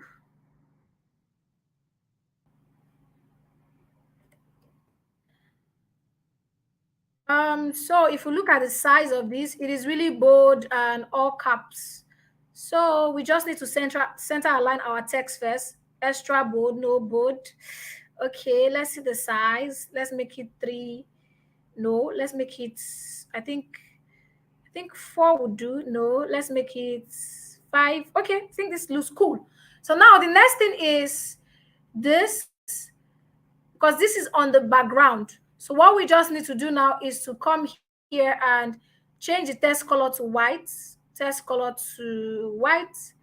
and then we scroll to the top. We want to see the parent that is housing this text. Okay, so we'll select this. Now it has selected the parent that is housing the text, which is a container. Then we'll come to the bottom here, go to background settings. We go to background image. We click on change image. Let's use the same image. I don't want to change it. And that's it. So now, if you look at this design, there is space at the top and the bottom. It's very easy to do. All you have to do is to select the image, the background. You can do padding at the top, padding at the bottom, and that's the space at the top and bottom. And then you click on save. Okay, so we can take this out. Let's delete this out of this design. Okay. So if there's too much space, you just need to check your padding to know if there's too much space or not. So we've achieved this. The next thing now is this. You already know how to do this. It's just to duplicate that one we had first, put it here, duplicate the next one, put it here. It's that simple. So we'll come back here. We duplicate this again.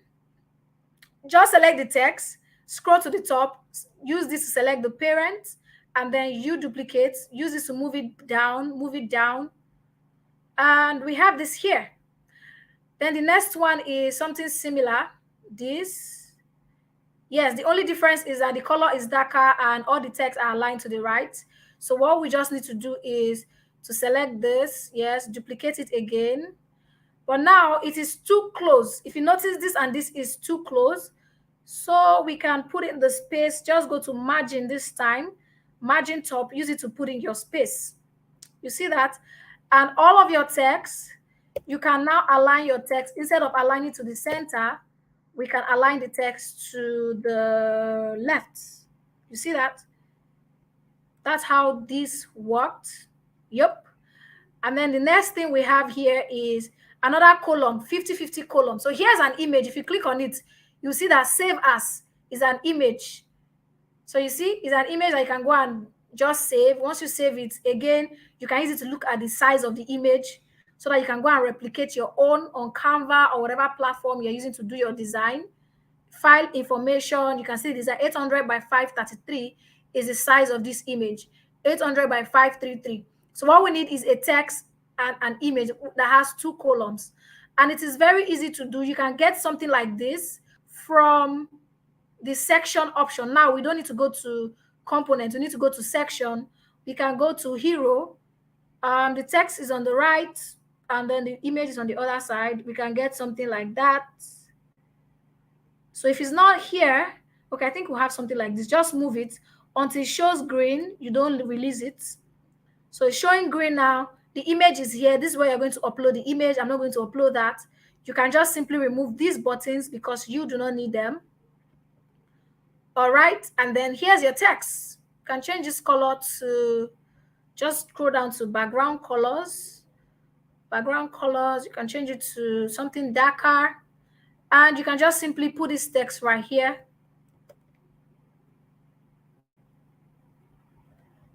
Control V.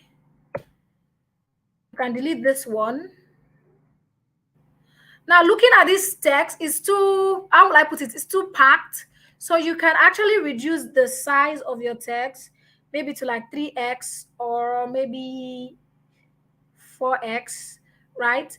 And another cool thing you can do to even expand the container that is holding the text is to come here, go to parents. Now the container is selected. You come here to the width. You can say 60%. It expands it even more. Or you can say 50% to expand it, right? So you see that you can add your image here and you've achieved just this, okay? So the next thing is sounds like magic, this and then a button. So what you need here, you need a text and a button. That's what you need here. A text and a button. Let's just quickly do this. A text and a button. Are you guys following? Are you guys following? Is this making sense to you guys? Are you guys following? We're almost done. So you need a text and a button. So you can come here to, let's go to the header, a text and a button. So we can use this. I think so. Let's go back to section. We can use this. So let's just bring it here. And then we come here to copy sounds like magic. Copy this, and then we'll come back here. We just put the first one here, Windows V.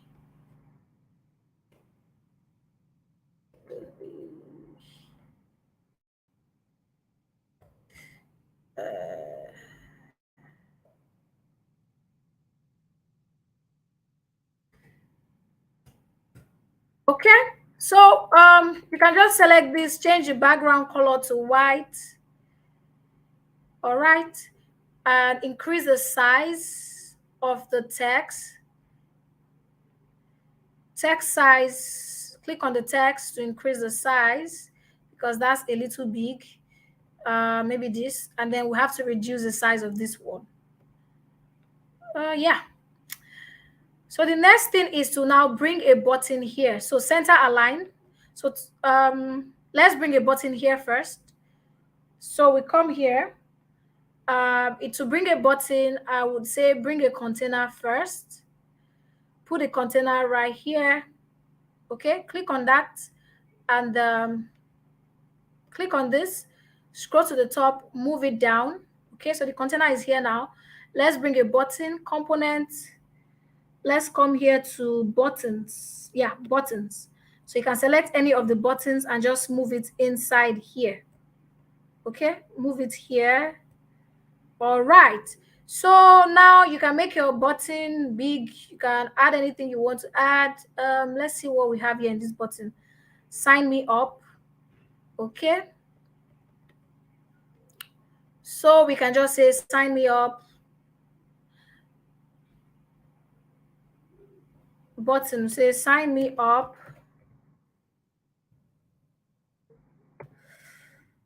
And you can extend this. Just come here and 100%. Okay. So you will need to increase the text size. Scroll down to typo settings. Increase this to make the button bigger, or make it bigger. Let me not just dwell much. So you can extend the button here. You can make the width. here, just play around with this to be able to figure that out for the button. So I'm not going to spend more time. Now, this is where you can now link the button to either your sales page or to a section. Okay, so you can just link if you want to link the button to your sales page, just select the button to your product page, right? Go to link settings. Okay, then say link to a URL, and that is where you will not need this page that we created, the product you created on Seller. Copy the link, this product that we created earlier, then you come back here and paste the link right here. So once you do that, you can say open in a new URL, save your changes, and this is going to reflect in that. But if you want to link it to a scroll to a scroll section, let's say you want to link it that when they click on the sign up button, it should link to this page, right? All you have to do is to come here, click on this, name the section. So you can call the section name, or you can say button. Just give the section a name, call it button, right?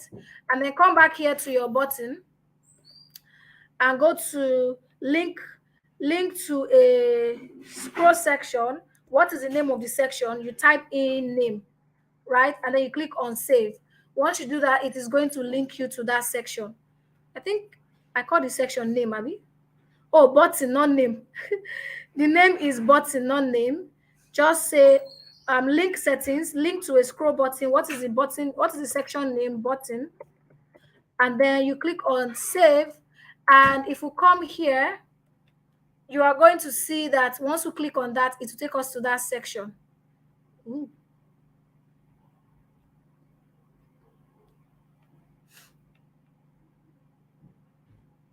Okay, so once we scroll, we click on this, it takes us to this section that we've created, right?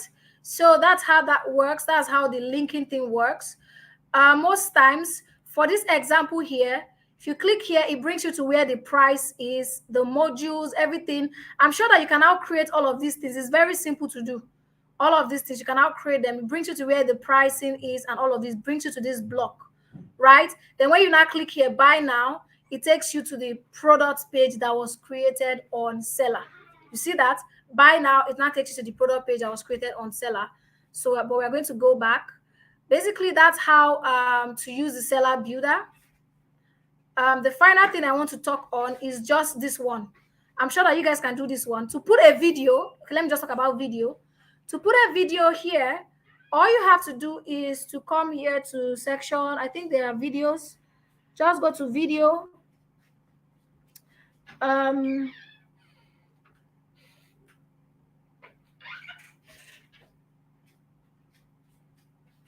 think there's video. Why can't I find it? Okay, video is under components. Okay, video and image. You can just drag a video and bring it right here.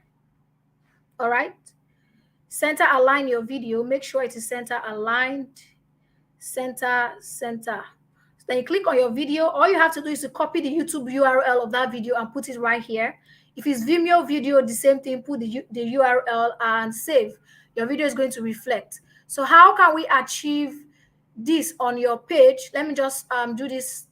Let's take a sneak peek into the course. So how can we achieve something like this on your page? So what I would do for this case is to just look for a template. I'll go to section, go to features. So you need to play around with all of these things that Seller have here for you to be able to know what is possible, right? So I'm just going to bring it here and put it here. Okay, so now we have this. So from here, we can copy this and say, well, let's take a sneak peek into the course. I can just copy and put that here. We can delete this out since we don't need this. If we don't need that, we can delete all of the icons out. We don't need the icons. Just delete them. We don't need the icons. Okay. You can just simply delete the icons out. Delete. We don't need icons for this particular one. Okay, so now what we need is just something that can, the sub headline and the body. So this is the sub headline and the body, which is what we have here. Sub headline and the body, sub headline and the body, right? So now, how can we make this page so that this pops? How can we make this pop? Very simple. All you have to do, select the text, use this to select the parent of that text, right? Now you selected the parent. All you have to do, scroll down to shadow, scroll to shadow, use the blur option to just drag the blur. All right.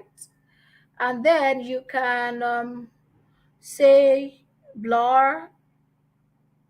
You can make the color dark or black. Just change the shadow color or whatever thing you want to do with the color. And then you can decide to spread it to make it even, the spread makes it sharper or more deeper. So yeah, so that's that. Basically, you can just do that for all of this. To put space between this, what you have to do is to select this. Okay.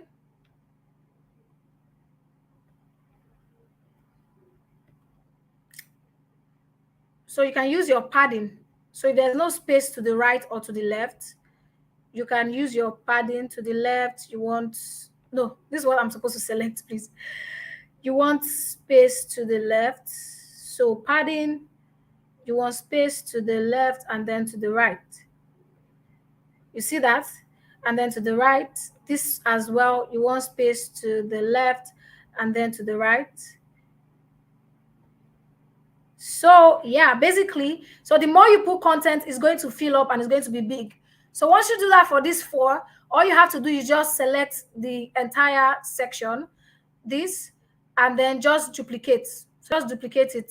It brings out more things. So you just need to do this for this to get this kind of effect right here. All right. So once you do that, then you can do this as well. I'm sure you can do this. Yeah.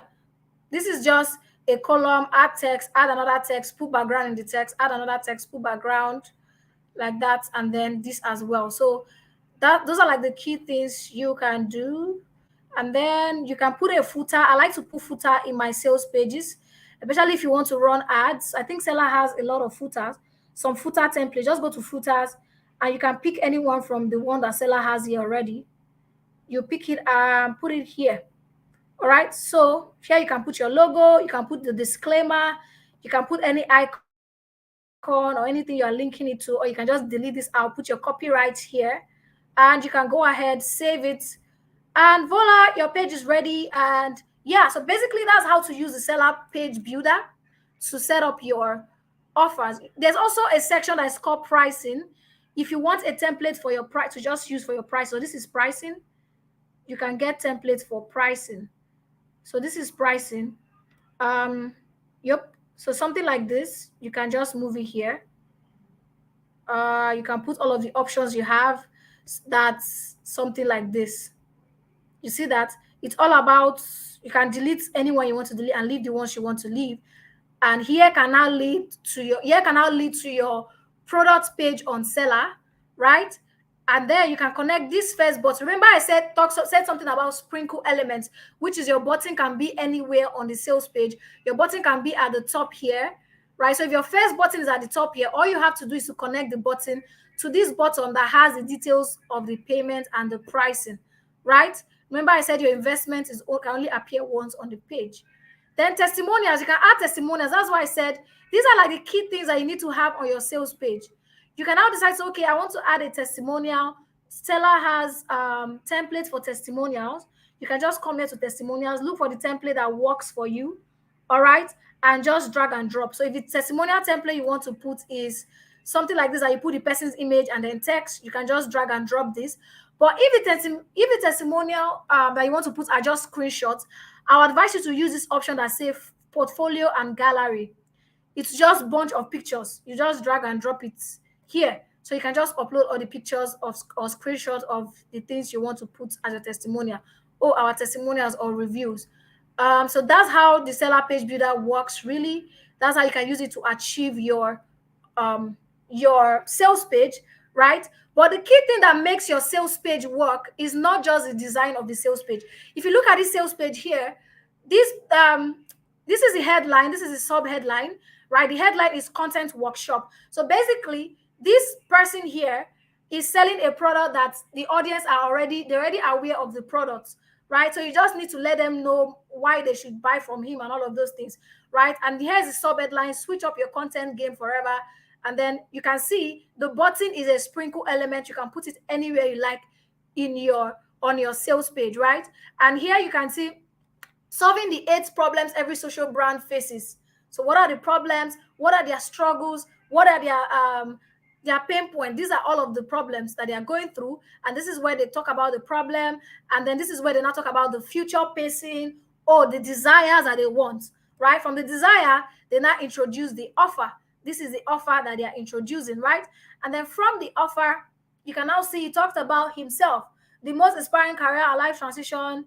You know, he just talked about the course breakdown, talk about himself. I first joined Instagram 6 years ago. You must talk a little about yourself. Why should we listen to you? And all of those stuff. He showed his growth and result right here. This is his story. Okay. And he's not making you to realize that, oh, does it sound like you? I can feel you. And then he has this video that even go in depth, telling you, trying to tell you why this offer is different. And then there are the features. What will you learn? You've told me the benefit wasn't it for me. What will I learn from this course? Here are everything you're going to learn from this course if you take this course, right? The next thing is, what is the investment? People want to know the investment of this, right? And then this is the investment that they want to put in. For me, I would not leave my sales page to end just like this, right? Just end at the investment. I would put a footer to it. I'll put a footer, which is something like this. This is what they call a footer, right? I'll put testimonials. This sales page does not have testimonials. For me, I'll put testimonials on my sales page because those are the elements that I've shared with you that you need to make sure that you create a high converting sales page. I'll put testimonials on my sales page. I'll put a footer. I'm going to put social proof. That's testimonials as well. I'm going to put this sales page does not really have what do they call it? Let me go to the element of the sales page so you see the things that the sales page do not have. So while we do that, let me see the comments. Are you guys following? Are you guys? Yes, you can install Pixel on the sales. You can install Pixel on Seller, but not directly inside the sales page, right? So but you can't do that. You can do that inside the sales page anyway. You can stop Pixel inside the sales page. So all you have to do is to go to settings and you can just go to show advanced settings. And from here, you can copy the header code that is given to you from Facebook inside here as your Pixel code, and then you save. So this is one way to put your Pixel. The second way to put your Pixel is in fact, I advise you to do the two. The first one is come here, go to integrations, go to Facebook Pixel, copy the Pixel code, your Pixel ID, and put it here, update it. Then you go to the sales page that you're building, go to the settings of the sales page, like settings inside the sales page. Then you go to advanced settings, and then you paste the code, not the Pixel ID this time, the code, the manual code. Paste it in the head code, the head section of your sales page, and then you save, right? That way, that's how to connect the Pixel, and you can even verify the Pixel is working by the time you land on your page. So I think there's a Pixel here for me. Yeah, my Pixel is here. For this sales page that I'm doing, I don't have the code here, but I did this first option by putting it here, and that is why you can see that on this page I have a Pixel installed. You can see my Pixel name, Digital Creator Chick, is installed on this page because the one that is here is actually working for what you have on your sales page as well. So you can just do just this one. Just go to your Facebook Ads Manager, go to Events Manager, copy this ID of your Pixel. Just go to Seller, go to integration, go to Facebook Pixel, paste it here and update it, and the Pixel will reflect on your sales page as well. You don't just really have to put this again so that your Pixel does not fire 2 times. All right, so that is that. Are you guys following me? Are you guys following me? So I was talking about the sales page element. That sales page that I used to show you example, yes, it has the opening headline, has the sub headline, painted the problem, introduce the offer. It did not state what makes your offer different. That's something you want to include in your sales page. It said the benefits and feature. It did not, okay, the investment is there. There was no guarantee for the offer. He talked about himself. Now, if you want to introduce yourself, this is very tricky. Do not talk about your life history. Don't talk about your family generational history. Nobody cares about that. Introduce yourself based on your expertise relating to the product that you are selling. Don't come and tell me, oh, I studied biochemistry. I don't care. What is your expertise relating to the product that you're selling? That is what I want to know about when you're introducing yourself. Who is this offer for? It didn't say that. Why should we take action now? It didn't say that. FAQ, he didn't answer objection in his sales page. Please, I'm not trying to talk down someone's sales page, but I'm just trying to let you know that these are the elements that you need for a high converting sales page. The final thing I'm going to show you now on Seller is the FAQ. You can actually add FAQs. Just go to sections, and there are frequently asked questions. Yep. So look for the ones that work for you. Just drag and drop. Just drag and drop it here. And then here you have it. So you can say frequently asked questions. So this can be the question and this can be the answer. So you can close it. So you see, if I click on it, it opens. If I click on it, it closes. I click on it, it opens. I click on it, it closes. So you can even close all of it. So when people visit your page, it looks like this. And when they click on it, that's when they will see the answers. So that's how the seller page builder works. That's basically everything you can do. You can also add countdown timers. Just go to section, go to countdown timers. Countdown timer. Yep. So there are different countdown timer. Or you can even go to component. I think there's also countdown timer in components. Countdown timer in components. And you can just move this here. Okay, no. This is not enter well. So before you use anything from components, you need to first of all drop a container. So before you use anything from component, you need to first of all drop a container. So this is the container that we sorry guys.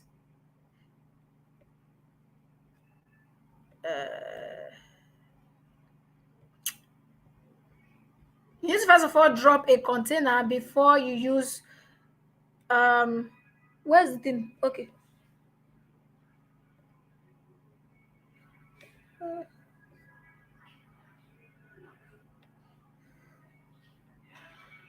Okay, one moment.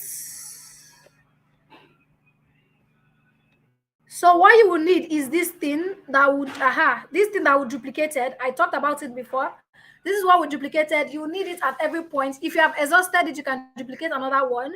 So you will need it for that counter timer thingy. So anything you're bringing from components, you will need to add a container inside this thing that we duplicated. And then you can now go back and look for countdown timer. Okay, countdown timer. Let's say we want to use this one. You now drop it right here, right? Select the role. You can now center align. This center align. Why is this no center? Okay.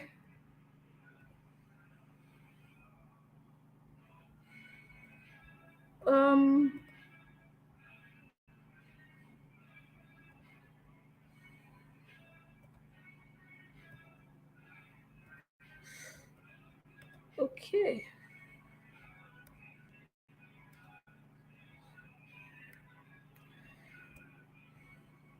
Okay, guys. So I'm supposed to be able to center align this. Let's not waste time. But yeah. Okay, so let's change this to 2x large screen.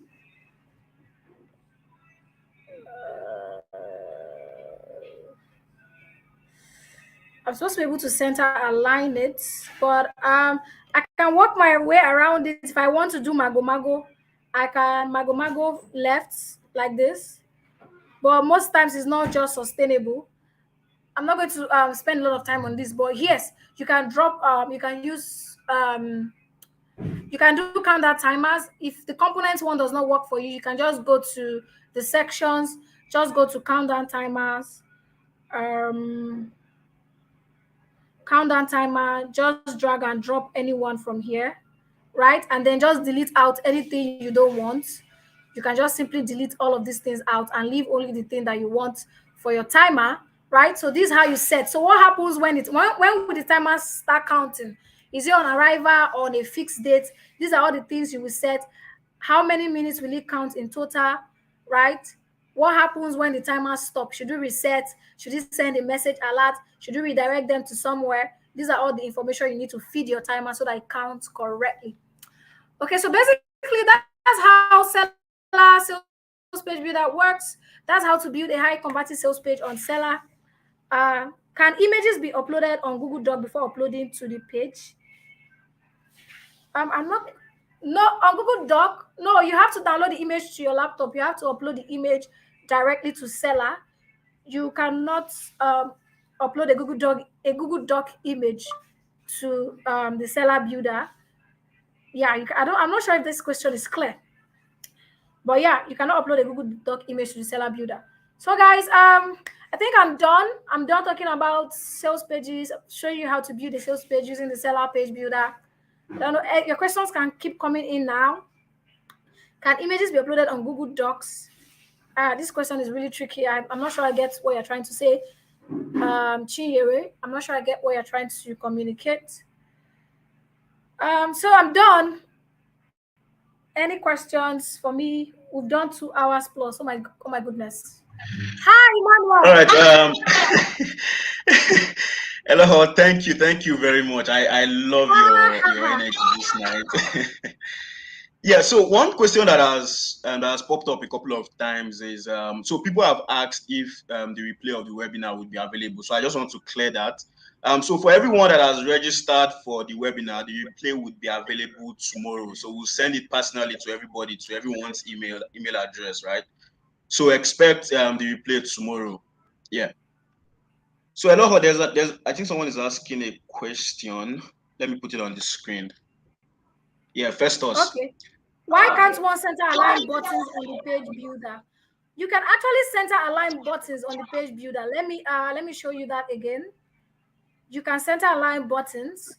So you can do that. So what you want to do when you want to bring in buttons is to make sure that you have a container that is housing the button first, right? So you go to components, right? You go to containers and then you bring in a container that will house your button. So this is a container that will house the button, right? It is very small now because there's nothing inside.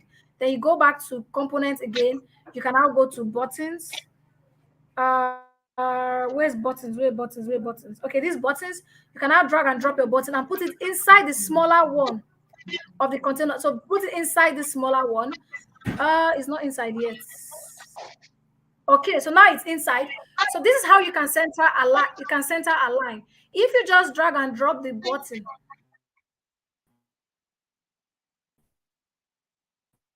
here like this, that's when you're having issues with center aligning. So if you want to center align your button on Seller, make sure you first of all drag a container first from the components. Just drag a container first, right? And after dragging a container, do not drag the button from the component inside the container. That way you can align it. So even if this scatters, for example, now I can just select the button and then come here and say select the parent, select the parent that says role.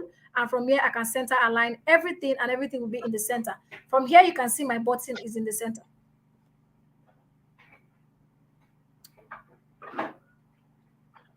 All right, Festus, I hope that answers your question. Let's see if we have any other. Okay, we have another one. Yeah, this is from Treasure. Okay, so Treasure is asking, I didn't register. I just stumbled on this webinar and I need to watch the replay. How do I get it? So yeah, Treasure, the replay would also be available on our YouTube channel. So once we are done now, maybe in a couple of minutes or at most in an hour, the play will be available on our YouTube channel. So you can always go back to it at any time, and it will be available for a very long time. So you can go back to it at any time. Yeah. How can I add my domain name? Okay, so you have to be on the pro plan first, but let me see if I can show you how to do that. This thing is very tricky, but let me see if I can explain it. Basically, when you want to build a seller sales page, the first thing it to tell you to do is to create your, because already let me come back here. So there are two types. If you look at my page here, it is showing digitalcreatorchick.seller.co/page/test pro.live. Right? If you look at this guy's own too, it is showing contentworkshop.seller.co/page/content workshop. Right? So how this works, basically, how you can set this up is you can just simply go to see custom domain settings here, right? So go to settings, go to custom domain settings, and this is how you select the one that was done here. Digitalcreatorchick.seller.co, contentworkshop.seller.co, right? So go to settings, go to main, and you can just, all you just have to do here, just literally type in the name of your shop, graphic designer or Mama Nkechi shop. Once you just type Mama Nkechi shop here and click on update, your sales page automatically have this domain when you are launching it.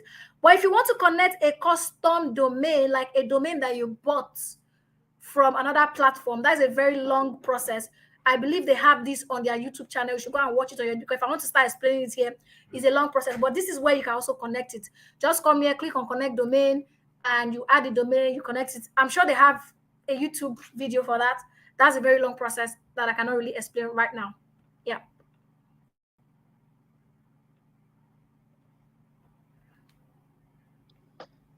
All right. Do we have any other question? I don't think so. So, in the absence of no other question, I think we just call it a night here. Eloho, thank you very much for doing this. I mean, the way you broke down how to build this, for having me. no, it was really amazing. Thank you very much. And to everyone that tuned in, thank you for tuning in. And like I said earlier, we'll be sending this replays, the link to this replay to everybody that has registered. And even if you did not register, this the replay will be available on our YouTube channel, so you can always go back to it. Okay, yes, we'll send the link to our Telegram handle as well, Chinyere. So expect it tomorrow, yeah. All right, thank you, everybody. Thank you, Eloho. It was nice doing this with you. Hopefully we do this some other time. Yeah. Thank you for having me. Bye. Yeah. Hey there! Do you have courses, ebooks, or any digital products you would like to sell to a global audience? Do you know the platform you use is very important to how much sales you make for your digital products? Seller makes selling digital products easy, and we have all the tools you need. Trusted by over 10,000 creators in Africa. On Seller, you can sell ebooks, courses, memberships and subscriptions, services, events and webinar tickets, and really any kind of digital product you can think of. In less than 5 minutes, you can create an online store on Seller and sell your digital products to anyone, anywhere in the world. Go to seller.co, sign up for free, and get started.